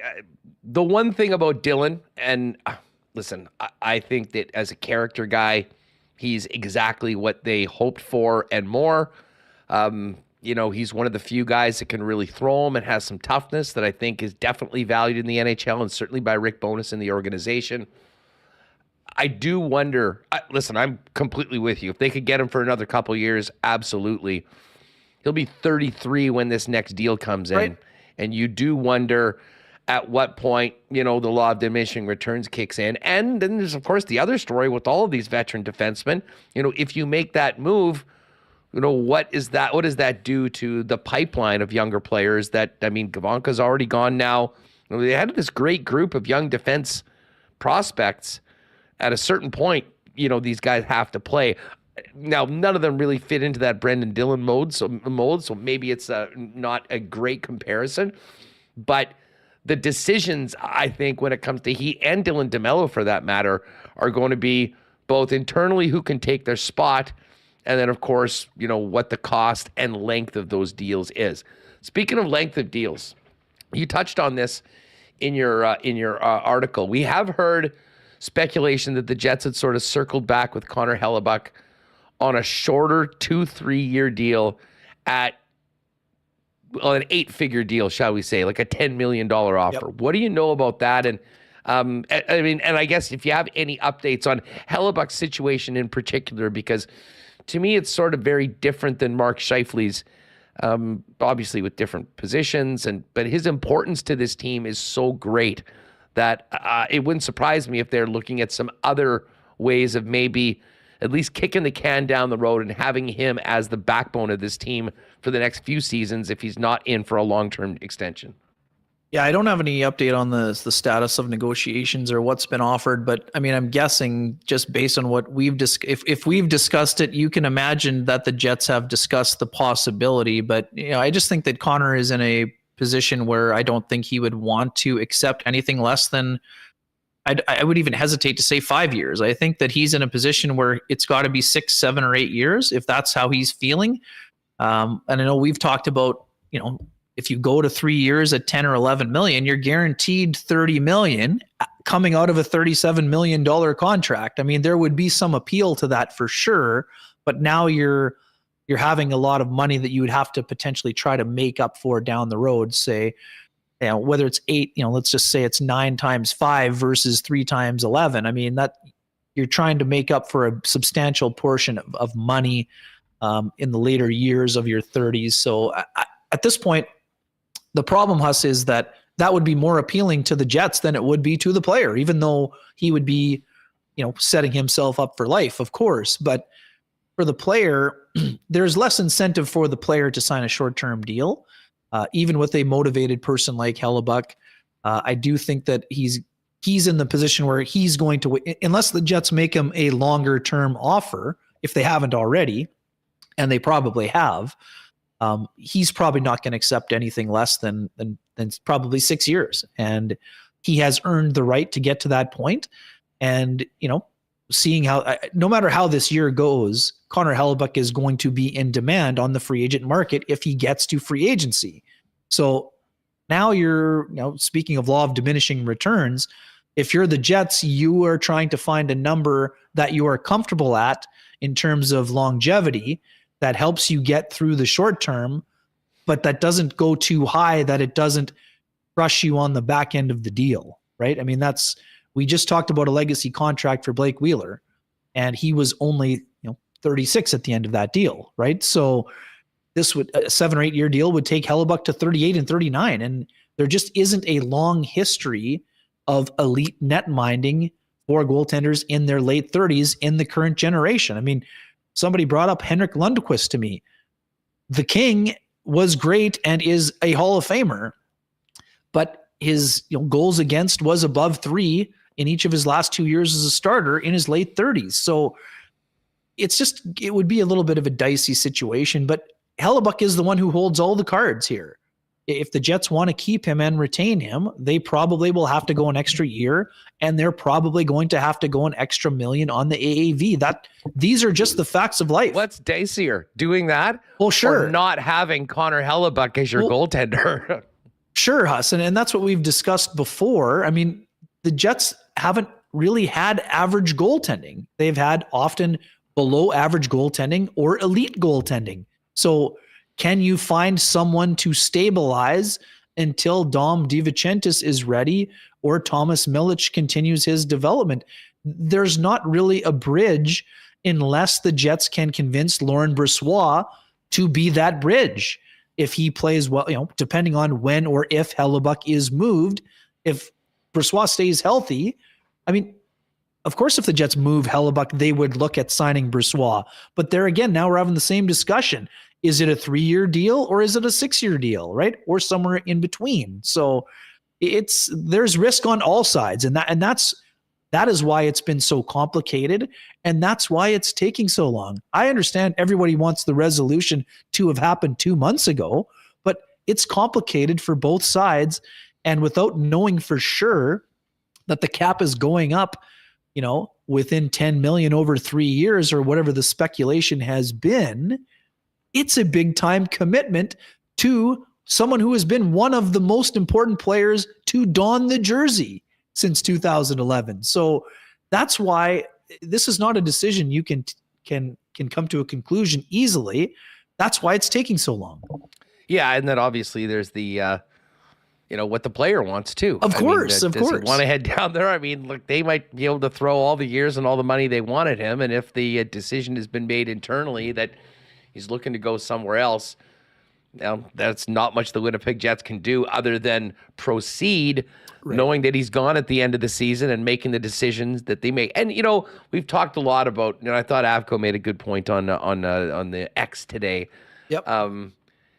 We often talk about losing these guys for nothing, which technically is. I mean, if a guy just gets to free agency and walks, you're not getting everything back. But the point that he made that is accurate, you're getting a lot of cap space back. I mean, if the Jets had a great season and both Scheifele and Hellebuyck were a big part of it and they played through into the playoffs and were gone at the end of the year, yes, you don't have the assets coming back. You do, though, have over $12 million of cap space that certainly can be utilized, weaponized, maximized, or turned into other players, albeit Winnipeg maybe benefits from that less than other places just because the difficulty that they have in winning free agency battles with other teams in the NHL. But it is important to note that. Yeah, for sure. And I mean, I talked about, part of that. I didn't necessarily delve deeply into the $12 million, but I mean, the Jets are getting back. Like I just mentioned, those 4 young forwards. Like once those 4 young forwards, if they're all in the NHL at the same time and contributing, now we're back to a 2017-18 situation where the Jets have Laine on an ELC, they have Kyle Connor on an ELC, they have Josh Morrissey on a bridge. So that's when that $12 million weaponization is important. But at the same time, if the Jets are committing to Connor Hellebuyck, a good portion of that money will already be eaten up by said goaltender. But it is super interesting, and cap space is always important. But as you mentioned, the attracting of players, it's going to become more attractive if the Jets continue to be or can get back to being 2017, 18, 18, 19 type of seasons. And seeing where they go from there. Can they win around this year with the lineup they've constructed? I mean, I see them as a deeper forward group. We don't know how it's going to be on the back end until we see how the configuration looks like. And we know the goaltending looks, it would be surprising if the goaltending wasn't better than last year, with all due respect to David Rittich, who had a strong start and then had a very poor February and March to the point that he couldn't be played down the stretch until the Jets qualified for the playoffs. This year, that should not be the case with Laurent Brossoit there. Connor Hellebuyck should be sharper and a little bit, whether it's more refreshed or whatever word you want to use, by the time contract year. There's that's the word I'm using. Contract year. Well, I mean, you just want to have him more refreshed so that he's not burnt out by the time the Jets face a team that was a number 1 seed. And again, I'm not saying he was burnt out or had nothing left in the tank, but he would have had more in the tank, Huss, if he had played, made 3 to 5 fewer starts down the stretch. I don't put that on Hellebuyck at all. No, and I don't put it on Big Save Dave either. I put it on the team for sucking for 2 months and putting themselves into a situation where they literally had to win out to get into the playoffs, and there was no way they couldn't throw Hellebuck out night in and night out for that last month of the season.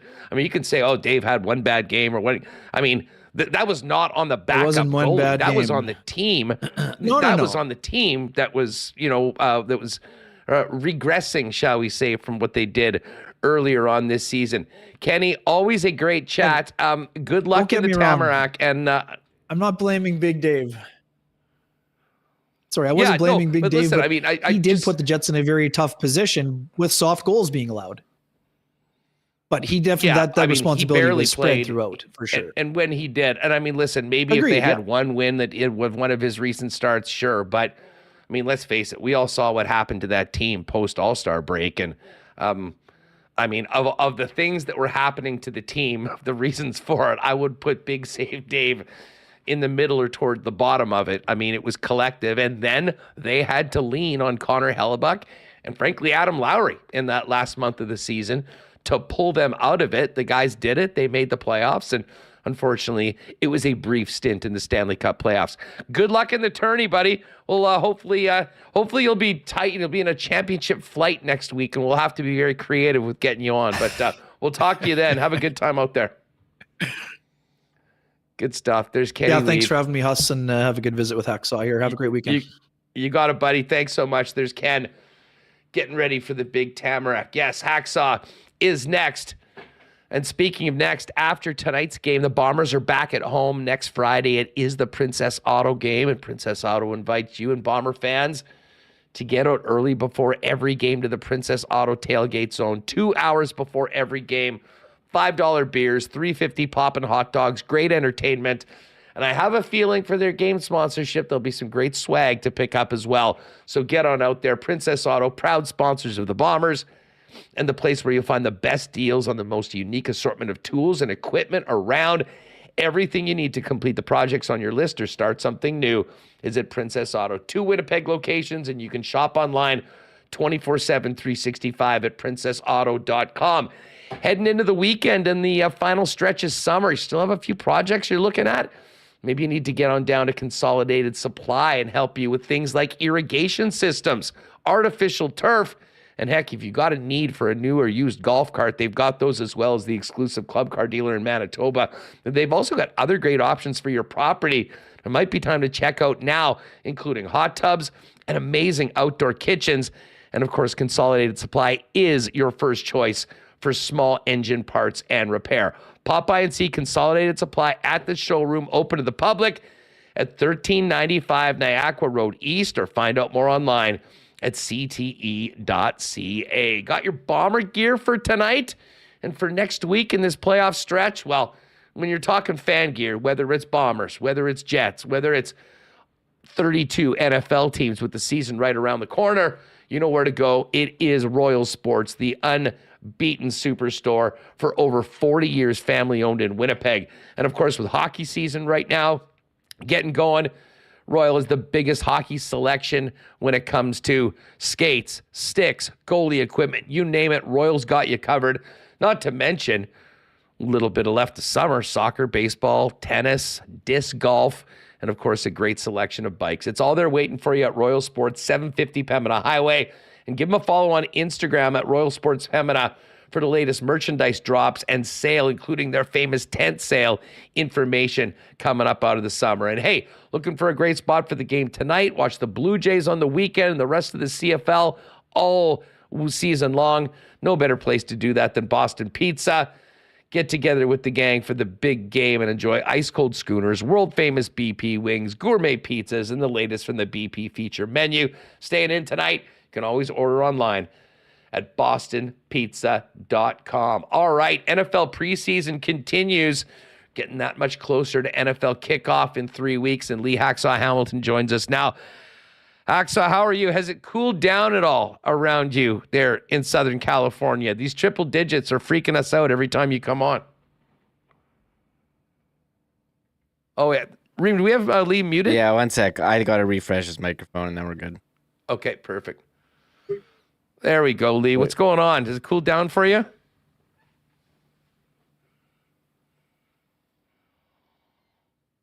other staff meteorologists hat on, because we're waiting for a hurricane to hit Sandy.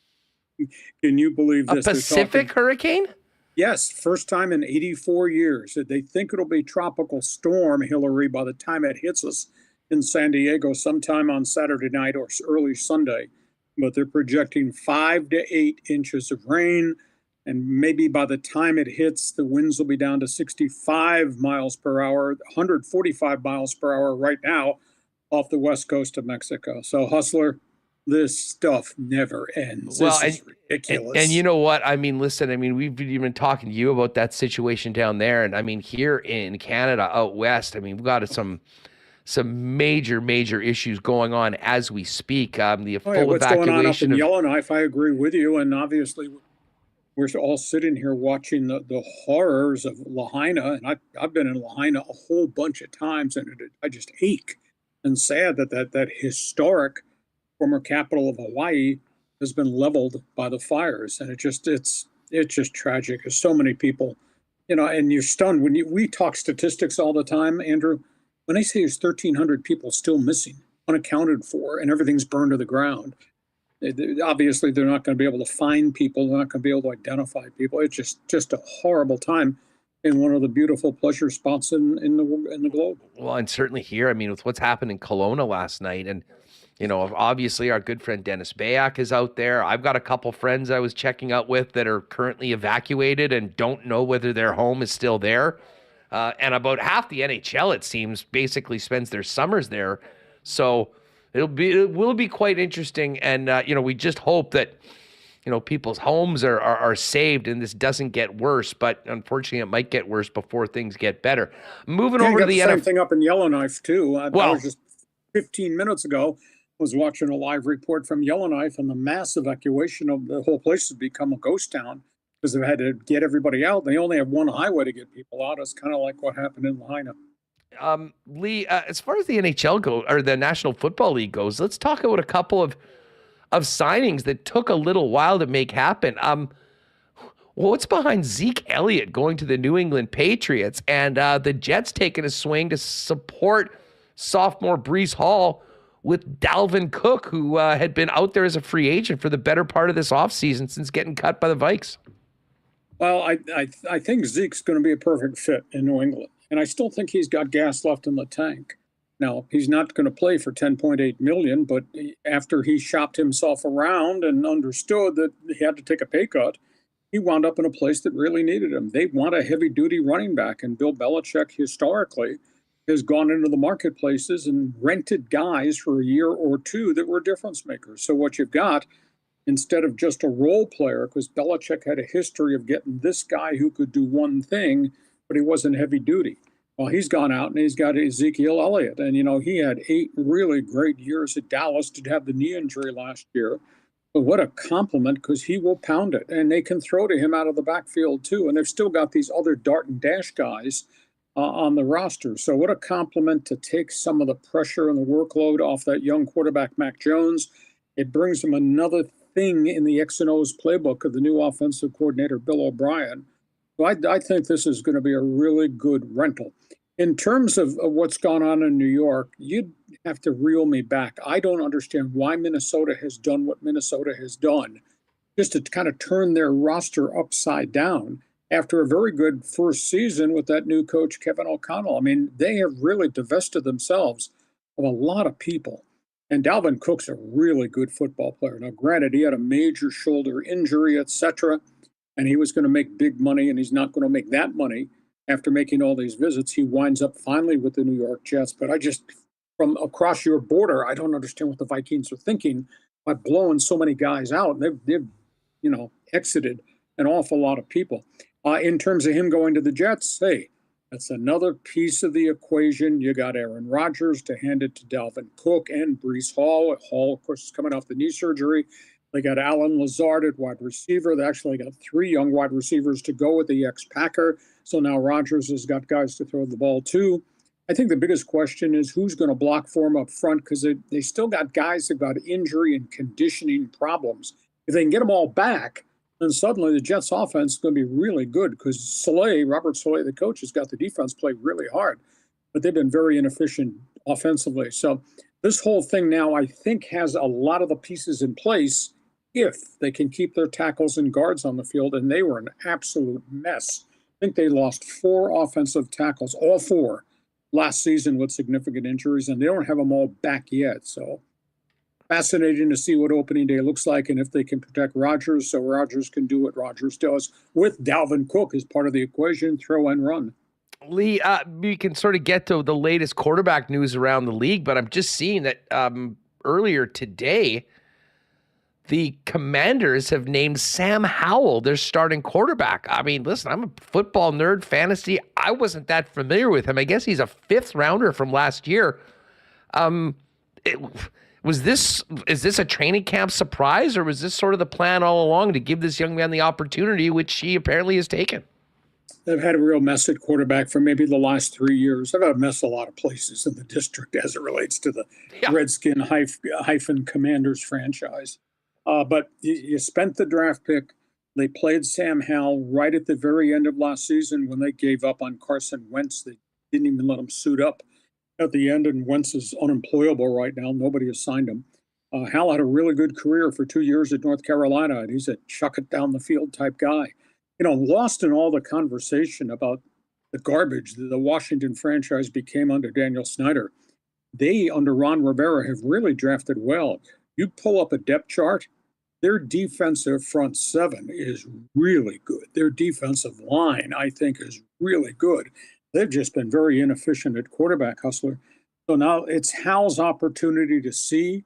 And, you know, they got Terry McLaurin, the wide receiver from Ohio State, who catches a ton of passes. They've got Antonio Gibson, a running back who used to be a wide receiver. They converted, and he makes plays happen. So we'll see if Howell can do this.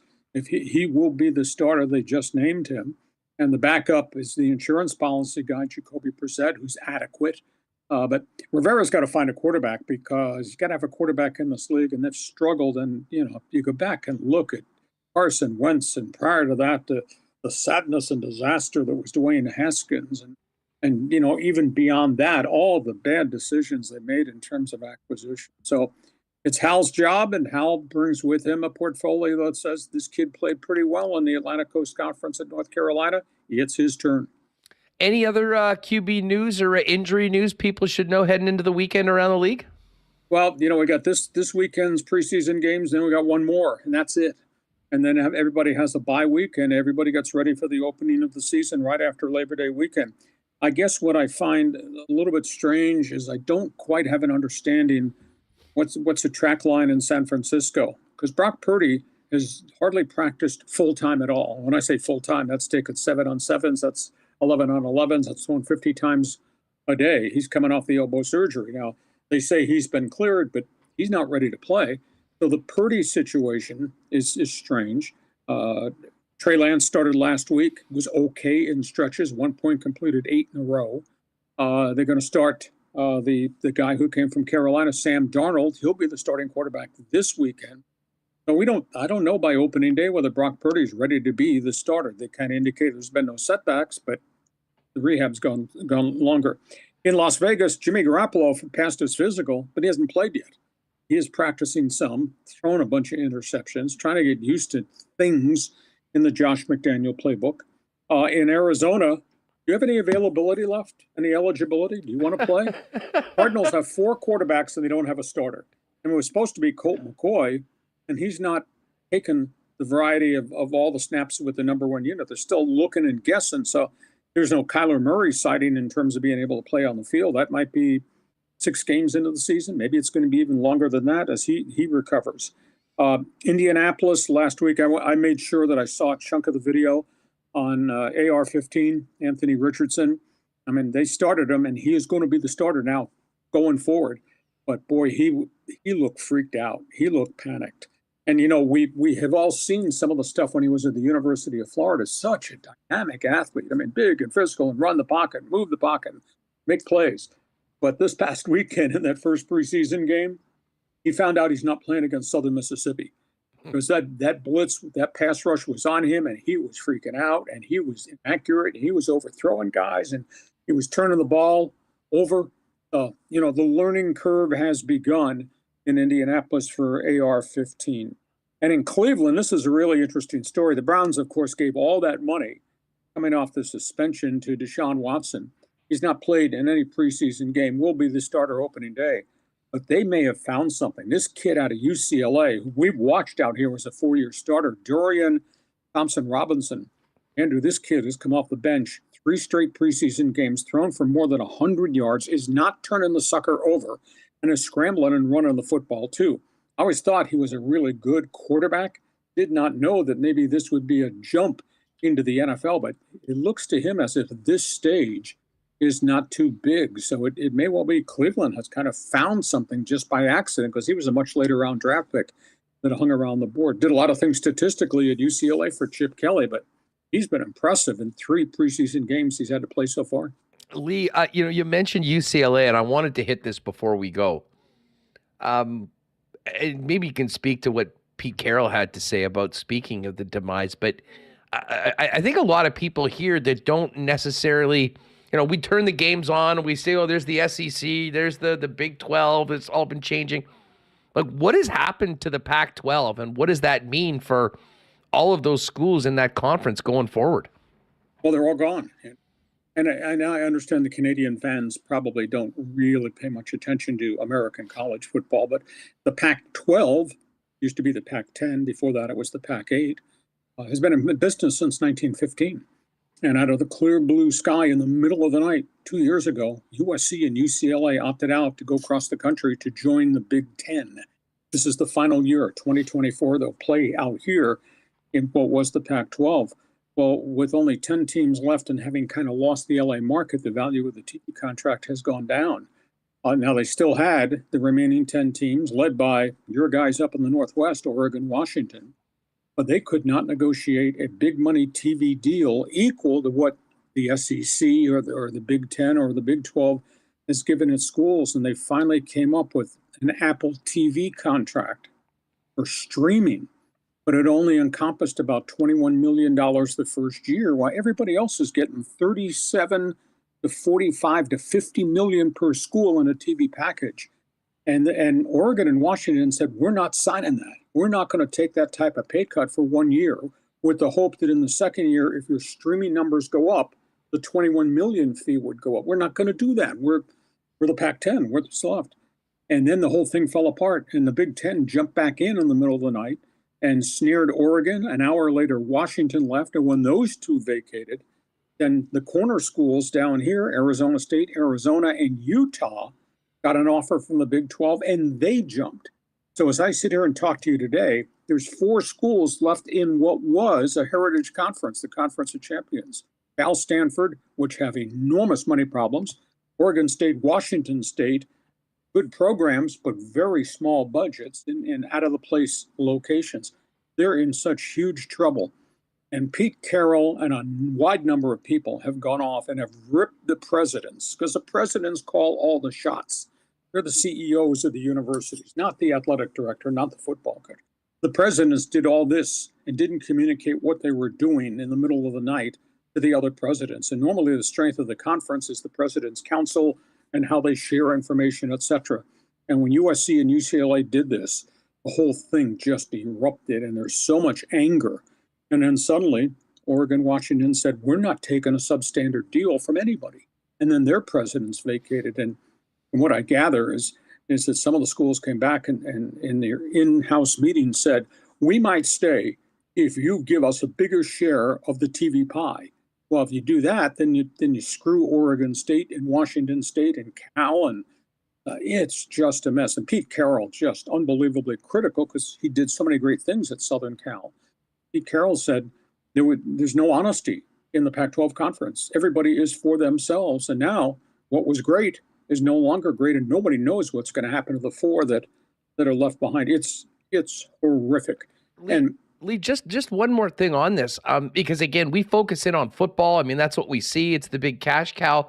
But like, what does this do to, I don't know, like the women's soccer program, the swimming, wrestling? I mean, these things that don't get on. Like, as far as the entire athletic departments of these schools, what happens?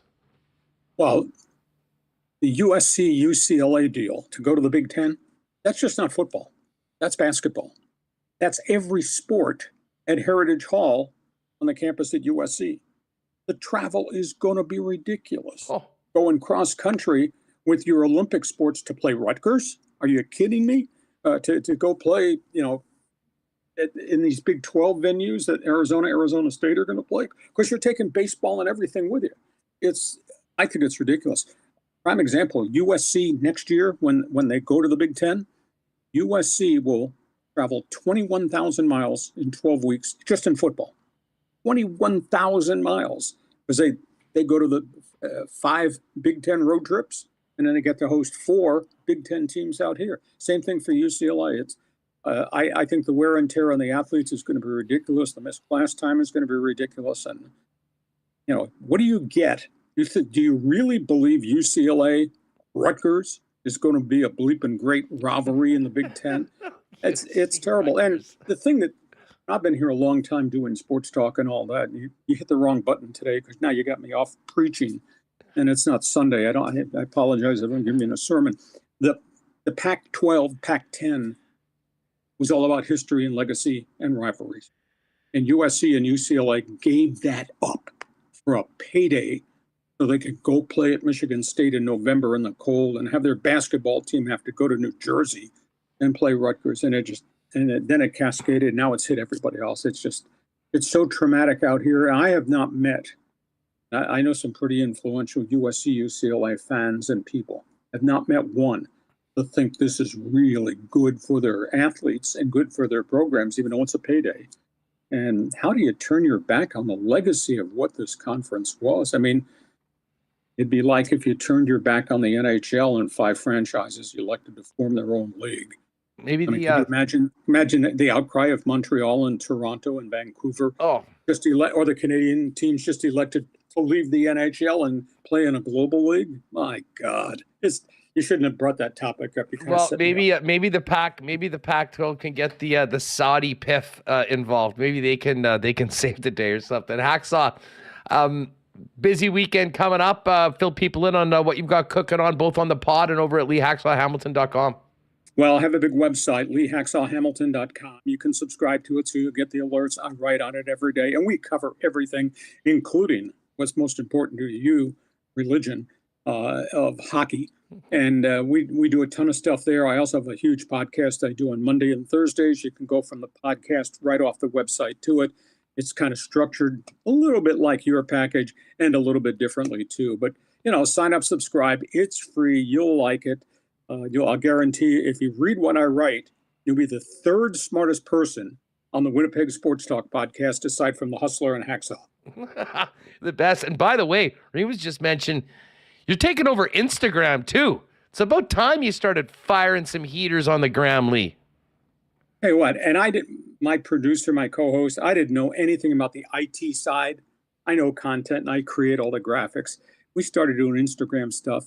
We got like 88,000 hits in 2 days on one topic. And we have I don't know what it is now. It's like 10,000 viewers or subscribers on Instagram. So, and we're on TikTok and we're on all the platforms kind of like you are. At the end of the day, for all your Winnipeg fans, your fault. Your bleeping fault. I'm working so hard because this guy, Hustler, introduced me to how to do podcasts. And then obviously how to jettison off and do all things social media. So that's where it's at. It's been fun. A lot of work, though. That's where it's at. On the gram at Lee Hacksaw Hamilton Sports. Have a great weekend. We'll talk to you next week. Hustler, my pleasure. Have a great sports weekend. Thanks for again, pal. Appreciate it. There he is. Make sure you get over there, folks. Marbles are open. ! Marbles. I see everyone is pretty much popped in. And Taylor's here. Right on. I know you've been busy, Tay. It's great to have you back for a little Friday afternoon marble race here on Winnipeg Sports Talk. You know what to do, everybody. ! Marbles. Just before we get Remis back in here, folks, limited time offer right now for Little Brown Jug. We were mentioning they had that great offer. They came out a little earlier this week. It's like $58 for a 2-4, 12 1919s, 12 generics, comes out to, I think, $2.44 a beer, an unprecedented sale. I was talking to Taylor, the guys over at Little Brown Jug, saying, well, how long are you guys putting this on?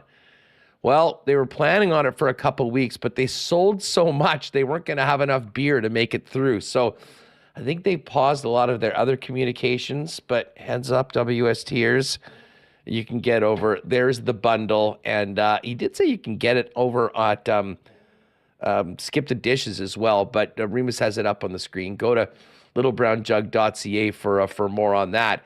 And if you did miss it, we have another date for our next official WST event, Sports Trivia Night number 3. I'm throwing it in the chat right now. Here is the link. So just reserve your spot. We will have limited seating, and the plan is, weather permitting, we'll do it outside in the patio area, that amazing venue that hosted the first one. So if you haven't been to one of the first couple, it's been an absolute riot. I am already curating questions for the event.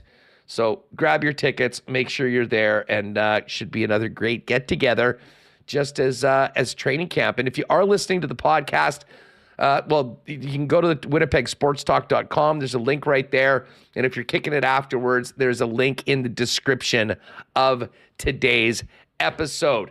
September 13th. And in the meantime, pop down to Little Brown Jug on the weekend. Should be great. Big shout out to our friends at Aikens Lake Wilderness Lodge, aikenslake.com. If you want more information on an incredible world-class fly-in fishing opportunity where you can be on the water in less than 2 hours from the city of Winnipeg, world-class hospitality from the Terrens. You've heard me talk about it before. They're booking well into 2024 right now, so great time to think about it, whether you're going to do it personally or as a corporate outing. aikenslake.com, at Aikens Lake on Twitter. Hook up with their pal Pitt for more information on that. Let's do a quick little golf update for Breezy Bend. Some of my boys are playing this afternoon, and I'm looking out the window right now, and it's gusting to 70. Probably not the best day to be out on the golf course. This actually looks right now as windy as it was a couple days ago when there was the wind warning. That being said, good luck to everyone that's out at Breezy today or any of the golf courses. I know our pal Todd Fertani, I think, is going to meet us at Hooters for the game a little later on. He's playing at Elmhurst this afternoon, and I don't know. I might skip the round today, to be honest with you, normally. But anyways, let's get to the BMW Championship as the FedEx Cup playoffs continue. Chris Kirk, back-to-back 66s. He's in the clubhouse at 8 under. Matty Fitzpatrick playing the 18th hole is also at 8 under. Max Homa's having a round. He's 5 under through 11, one shot back at 7 under. Rory McIlroy and Open champion Brian Harman, 2 shots back at 6 under. Wondering where the Canadians are? Well, we can tell you, Corey Connors is in. He was even today. He's in a tie for 10th at 3 under par, along with Colin Morikawa and Victor Hovland. Those guys have all finished. And, of course, U.S. Open champion Wyndham Clark. Other Canadians in the field, Adam Svensson, he's 1 under and in all likelihood won't make the as Svensson and Adam Hadwin probably, highly unlikely, barring a miraculous finish, to be in the Tour Championship. But Nick Taylor, with that incredible win at the RBC Canadian Open, he and Corey Connors looking like they'll be part of the Tour Championship. And for Nick, that is huge to be in the top 30 for what that does to set up his season. Again, if you're thinking about a great long-term home for your family and one of Winnipeg's top private courses, talk to Corey Johnson over at Breezy Bend about getting on the waiting list for the upcoming season. Goldeyes had a nice win last night. They now move on and continue their road trip from Sioux City to Lincoln beginning tonight. And don't forget, last week of the season is next week. We got Fan Appreciation Day. They're doing jerseys off the backs.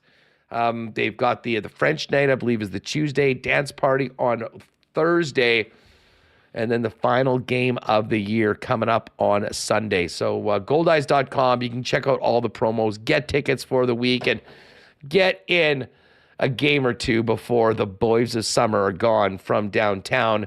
And who knows, maybe they'll just get on a massive heater right through to the end and sneak into a playoff spot. Nice stuff for the win last night out in Sioux City. All right, Michael Remis, let's get after it. I guess we should get to the Coolbet lines first before we start dabbling into the marbles. But normally Monday, Tuesday, Wednesday we do our racing picks. Tough week with all this wind and smoke. But Assiniboia Downs will be back next Monday, coming up 7:30 p.m. post time, and our picks will be back on Monday's show. All right, do you know what the line is in this Bomber game right now, Reem? Like the Coolbet line? Yes, yeah, like the betting line in the game. I'll pull it up right now. Any good props? Are we taking Kenny Lawler overs? Well, it's funny you say that. Let me just see if we've got the exclusives. Do we have? Okay, I told them to get a little bit of a WST. I was thinking Drew Brown over 240.5 yards. Yeah. Thinking Drew Brown 2 touchdowns. Okay. Thinking Oliveira under. He's got a very, very high total tonight. That I think is high. It's 78.5. I was going to take the under on that. And the Bombers to win. But actually, they have an exclusive that I jumped on. And I actually maybe like this one even more because it wouldn't surprise me if this game is tight. But it's the first exclusive there. Bombs away. Drew Brown, 240 passing yards. Dalton Schoen, 69-plus receiving yards. And the Bombers to win comes in at plus 425. And when you think that the Bombers to win is minus 250, I think there's awesome value on that one. So we can kind of go with that one as the WST parlay. Check it back before the game, and we might have another option for you. But to be honest with you, I think for the numbers that are there, that's as good of one as I've seen in a long, long time for that game. Other ones, diffusing the bomb, T. Stevens anytime TD, Bombers under 26.5, and Calgary to win is 525. We don't want anything of that. Aerial assault, Lawler, Beggleton, Schoen, all to go for 70 or more receiving yards. That's plus 750. That's intriguing, actually. And the Tuddy trio, Brady Oliveira, Kenny Lawler, Kadeem Carey, all to get in the end zone, 12-1. Also got UFC exclusives for, I see Sugar Sean O'Malley's fighting on the weekend for the title. And some Major League Baseball daily ones with the Blue Jays back in action tonight. Speaking of that Blue Jays game, they're in Cincinnati to take on the Reds, minus 143 favorites. And Berrios continuing his redemption season.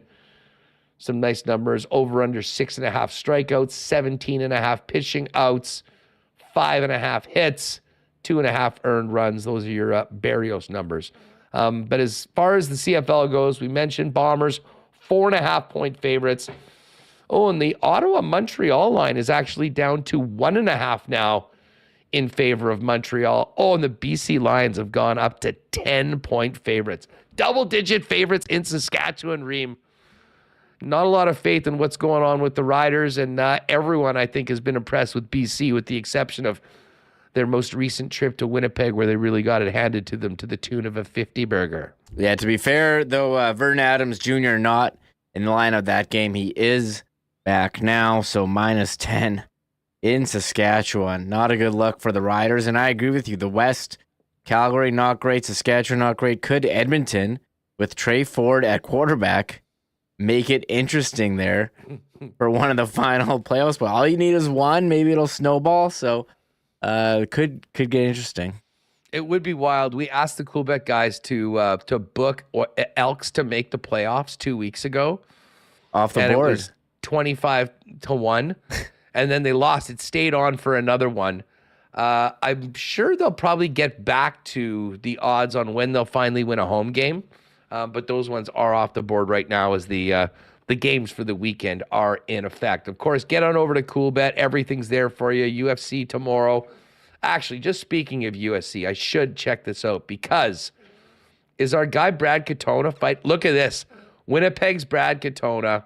I'll be betting on him just on principle, but Katona is fighting tomorrow Cody Gibson in the final of the Ultimate Fighter, and he can be the first ever 2-time winner of the Ultimate Fighter, get another UFC contract. And I mean, what a wild story that would be, Reem. We talked about him with Aaron Bronstetter a couple weeks ago after he won his way into the fight. Just saw him on Instagram, had a great weight cut, weigh in, he's ready to go. And obviously the guy that looks like Clark Kent, favorite to win this one at -156 going up against Cody Gibson. Wouldn't that be cool if he could get that win and make some UFC history? That's awesome. I'm going to have to tune into that. Is that on the fight night tomorrow?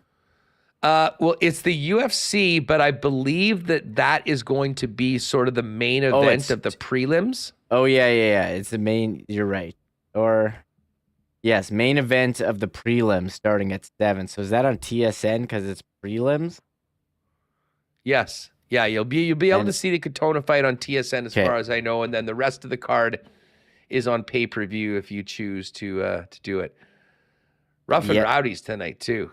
If the Bombers weren't playing, I might be throwing down for the Rough and Rowdy, but that will not be the case because we got a big game tonight. Shout out to Royal Sports enjoying WST from Black Sturgeon Lake. Yeah, it's nice. Well, unfortunately, you won't be able to join us tonight for the Bomber Watch Party there, Greg, but we'll do our best to hold it down for you. I should just mention that if you missed it earlier today, Coors Light and the Bombers have been doing official Bomber Watch parties throughout the city and province throughout the season, and tonight is at Hooters, 8 p.m. start. Events getting going at 7:30. Cheer team showing up. Kelly Butler and some of the Blue Bomber alumni, we understand, will be there. You'll be able to take photos with the cheer team and the alumni if you like. At the end of every quarter, there's going to be a draw for a Bomber prize pack that includes tickets and swag, and there'll be Bomber trivia throughout the night for other Coors Light prizing, Coors Light mugs on special all night. And again, if you do go there tonight, make sure to say hi to us. But one per table, if you mention Winnipeg Sports Talk, that's why you're there. They will hook you up with a starter-sized deep-fried pickles for your table, gratis just for coming out. So again, I would suggest try and get there by 7:30 just to make sure you got a spot.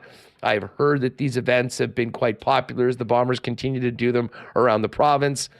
There'll be a lot of people that have probably been waiting for an excuse to get down to Hooters. So anyways, let's do it up tonight, and it would be great to see some of you out there for what should be a very fun night and hopefully a fun game with Drew Brown pulling the trigger for the blue and gold tonight when the team kicks off.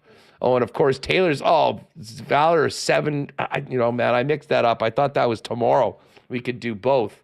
Kind of sucks that the two teams that play, but I know that Taylor's going to be representing Valor FC as their team continues 7 p.m. tonight. And I'm sure Gregory will probably be there. Gregory, another big-time Valor fan. All right. Remo, it's just about time. I think we're ready to do some marble racing. Yeah, we got 190. Holy crap! Everyone coming out on a Friday. 195 entries. Last call. The best part is that this is like for as far as like the live stream. Yeah, I think this is the busiest time of the entire show. Busy time of the show. I was gonna say busiest time of the week. I mean, it's probably right.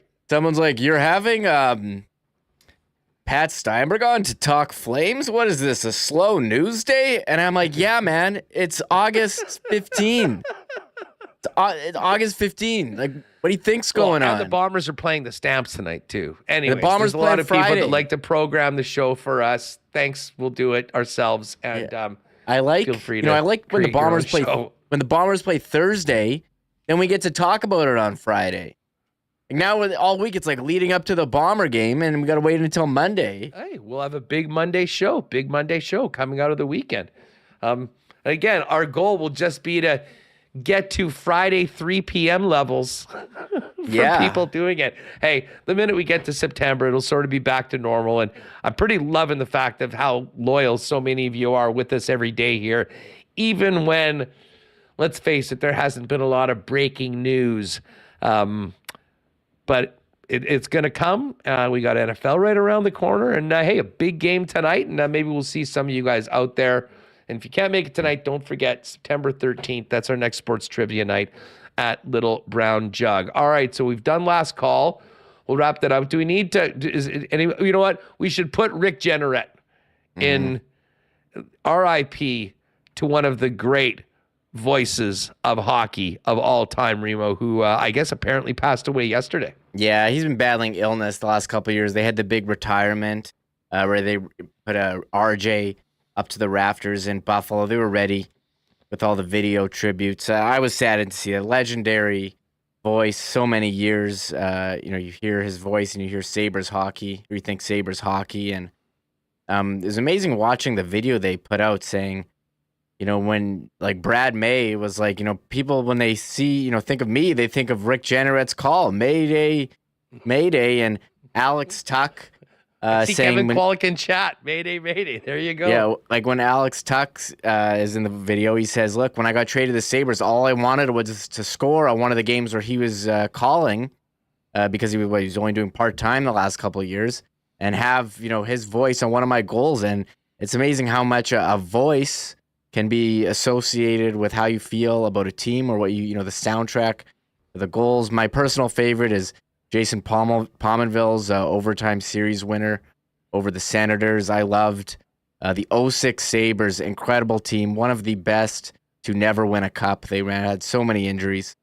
But that was the tributes online have been incredible. So it's legendary voice, Rick Jeanneret.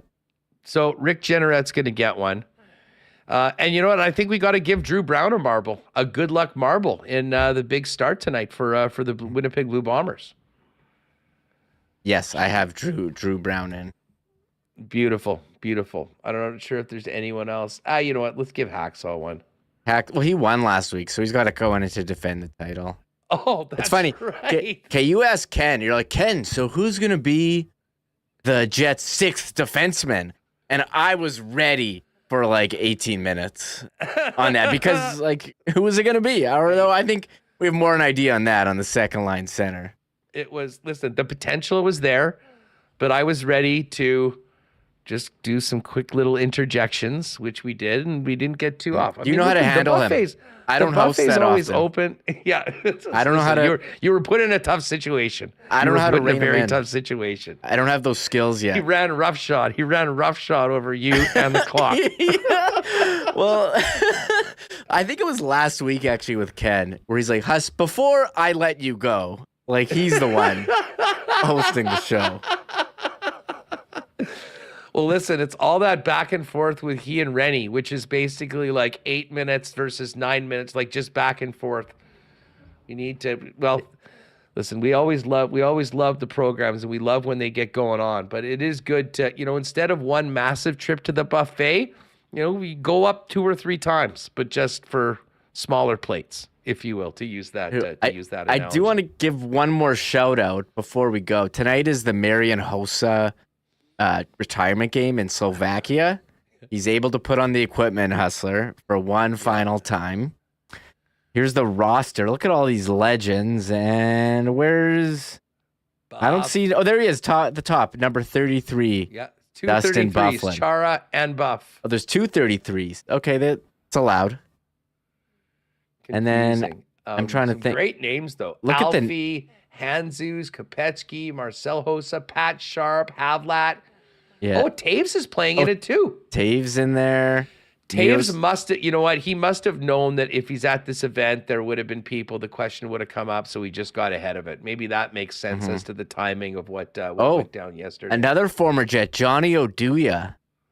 Yeah, Pizza Man. It amazes me. You look at the Jets, first year defense. How many of them won cups after leaving? Oduya, Hainsey, Bogosian. Legendary defense in that Jets first season. All won cups, I think, except for Mark Stewart, right? Buffalo, not Buffalo and Enstrom. Sorry, those 3 did not. But wow. But look at those guys all winning the cup. So there's Oduya. Who else? Thomas Tatar. He hasn't signed. And there's Marian Hossa rocking 81. You think he's going full gear, or he's going to just wear a tracksuit?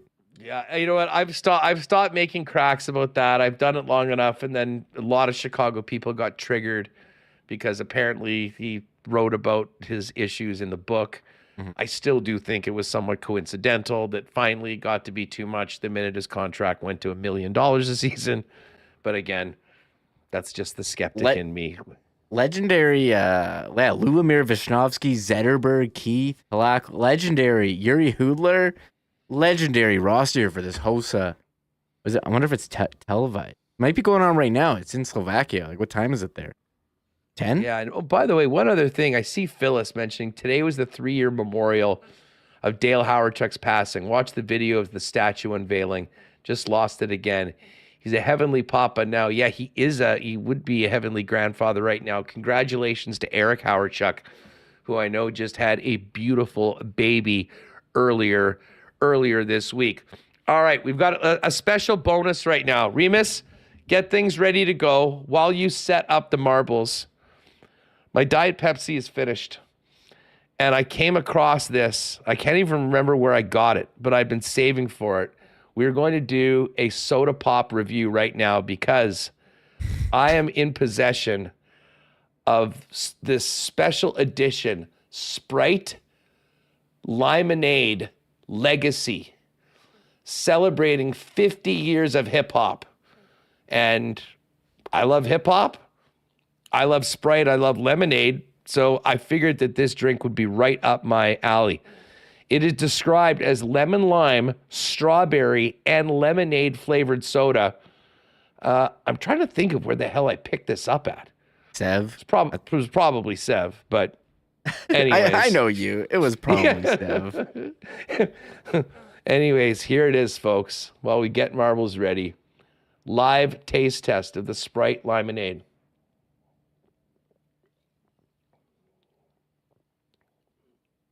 Wow. All right. Definitely taste the lemonade, which I love. You can taste the Sprite. There's a bit of the strawberry in there. At the start, it gave me a feeling of, what was that, Fresca? There's a little bit of Fresca in there, but no aspartame or anything because I guess this one does have the sugar in. So I'm going to give this, listen, I like this. 8.2. 8.2 Sprite Legacy Limonade. Shout out to hip hop. 50 years. 50 years of hip hop. And yes, if you are in your local Sev or anywhere else, I believe this is limited edition right now.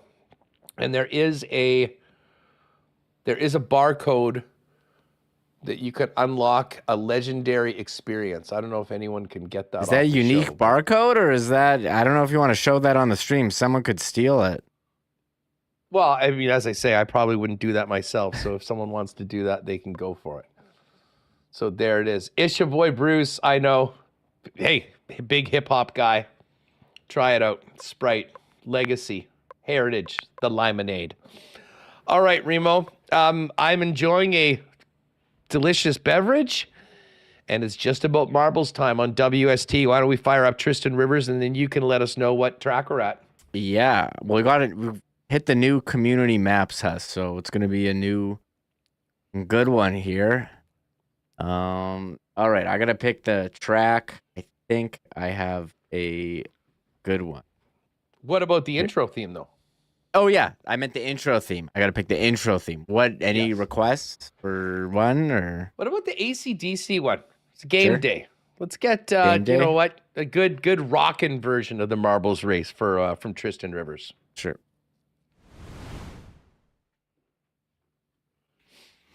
It's Friday, another week of work's gone by.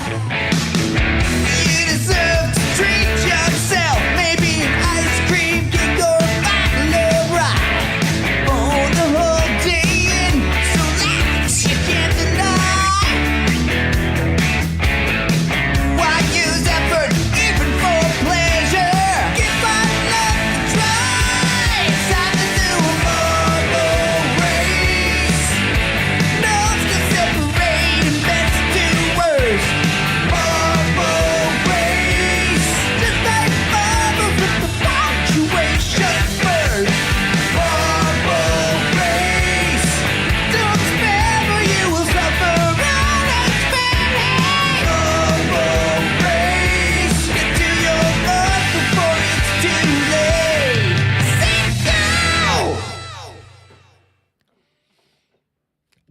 All right. Awesome version of the marble race theme by the legend himself, Tristan Rivers. Pushing 200 people in this race today. Great to see everyone out. Thanks again for making the Friday marble race a part of the official start to the weekend. Remo or CTO has been checking out other tracks. Where are we going today? Okay, so we got our community maps where we've got new crazy races, and I have tested all these out. So we've done so far adorable busy area, adorable awkward anger, and insane crazy marbles. So we have, I don't remember what these are. I tested them last week. Funny swinging roadway, almost ancient adventure, and twisted exhilarating pathway. Why don't we do the funny swinging roadway? Funny. Okay. I love the sound of that. And it's a new creator. We've never used this creator before. No. Why isn't it working here? Fisher J. Olaf. Oh, there we go. Funny swinging. And we got 203 marbles in the race. Right on. I have the actual name for this week, 203. Yep. Drew Brown is definitely in there. Perfect. Don't want to have last week's names, and that'll be bad. Well. Okay, here we are. The Funny Swinging Roadway, a brand new course. It has been tested, but this is its debut on WST. Great week. Thanks to everyone that has been with us. Again, maybe we'll see you tonight at that Bomber watch party. But before anyone parties, anyone cracks a beer, we got to drop the marbles on Winnipeg Sports Talk. Good luck to everyone. Winner gets an exclusive WST hoodie from our friends at Shipham and Associates. Let's go. They're off. This is cool. Like a cribbage board or something. Yeah, sort of like little Plinko, some Plinko vibes. Now, where do they come through? Oh, wow. Yeah, this one's cool. Ross Ransby with the nice start. What's in there now? I'm pretty pixelated on my Ross display, Ransby, but he's Ross in is first. in first place. Nice start by Roscoe. Todd Fertani looking good before that round of golf. I know Mike wins out at Leicester Beach. He's tuning in and being a part of the race tonight. Mike, hopefully we'll see you tonight. Jerry Beluda, a little bit ahead. These are really cool. These are like the stairs. Yeah. Jerry is making, he certainly isn't losing any ground right now. He might actually even be increasing his lead. We got a long way to go, though. There is still plenty. Oh, look at these different levels, too. This is an awesome, awesome course. Okay, Jerry had a great transition there. And has a nice lead. Todd M, though. Todd M coming up. And the SMA. The SMA. But Todd M right now. Dark Moon, Jerry Beluda, and Stonewall Dave. Great camera work by Remis. Curtis Perkins. I think it was Curtis that gifted those 10 subs yesterday. Karma for Curtis. Wouldn't that be something if Curtis won after that nice deed he did for other WSTers yesterday? Whoa, Todd M got shot. Oh, Dark Moon 2 out. Stonewall Dave out. Okay, this is going to be... Taylor is looking good. Russ Lowen and Taylor right now in the mix. Russ is first. David Asplin. Bye-bye. iHeart Gaming just got knocked out. We are now getting a number of eliminations. Hard to follow. Connor, Dan Milburn, Drew, out. But a large group, and now we're all right back into it. All right, Taylor, back in the marble race for the first time in a while, and in first place, and the benevolent Curtis Perkins right now. Look at this race to the finish. We've got Taylor. We have got Curtis. Eric Shorlifson's in the mix as well. 3 marbles, all very, very tight. We can see the finish going into this wheel. Who is it going to be? Is it going to be Eric? It is Eric Shorlifson at the line. Timothy Barron, Mark A., Rob Somerville, Curtis and Taylor got a little delayed by the wheel at the end. Val L., Russ Lowen, John D., and Rob Mahoney, the top 10. Holy smokes, what a race, Remis. That was wild. We've unlocked some real greatness here with these community tracks. It only took me 2 years to find them, but that was a crazy finish. And Taylor writing in chat, Rob, no, and showed it to Eric, longtime viewer, taking down the WST hoodie. That was one of the greatest marble races we've ever had. And with some real fan favorites. I mean, Taylor right there, Curtis, who did the gifted subs yesterday, Eric, who's been probably in every marble race since we started this thing 2.5 years ago. Bravo, Brian, Phyllis getting in there, Gary Labossiere, Dino Missing Monk finishing it up. I see Andrew Haleko still coming and Al Broderick, but I mean, just an absolutely one. Isha Boy Bruce, fashionably late to the party, but still part of the party.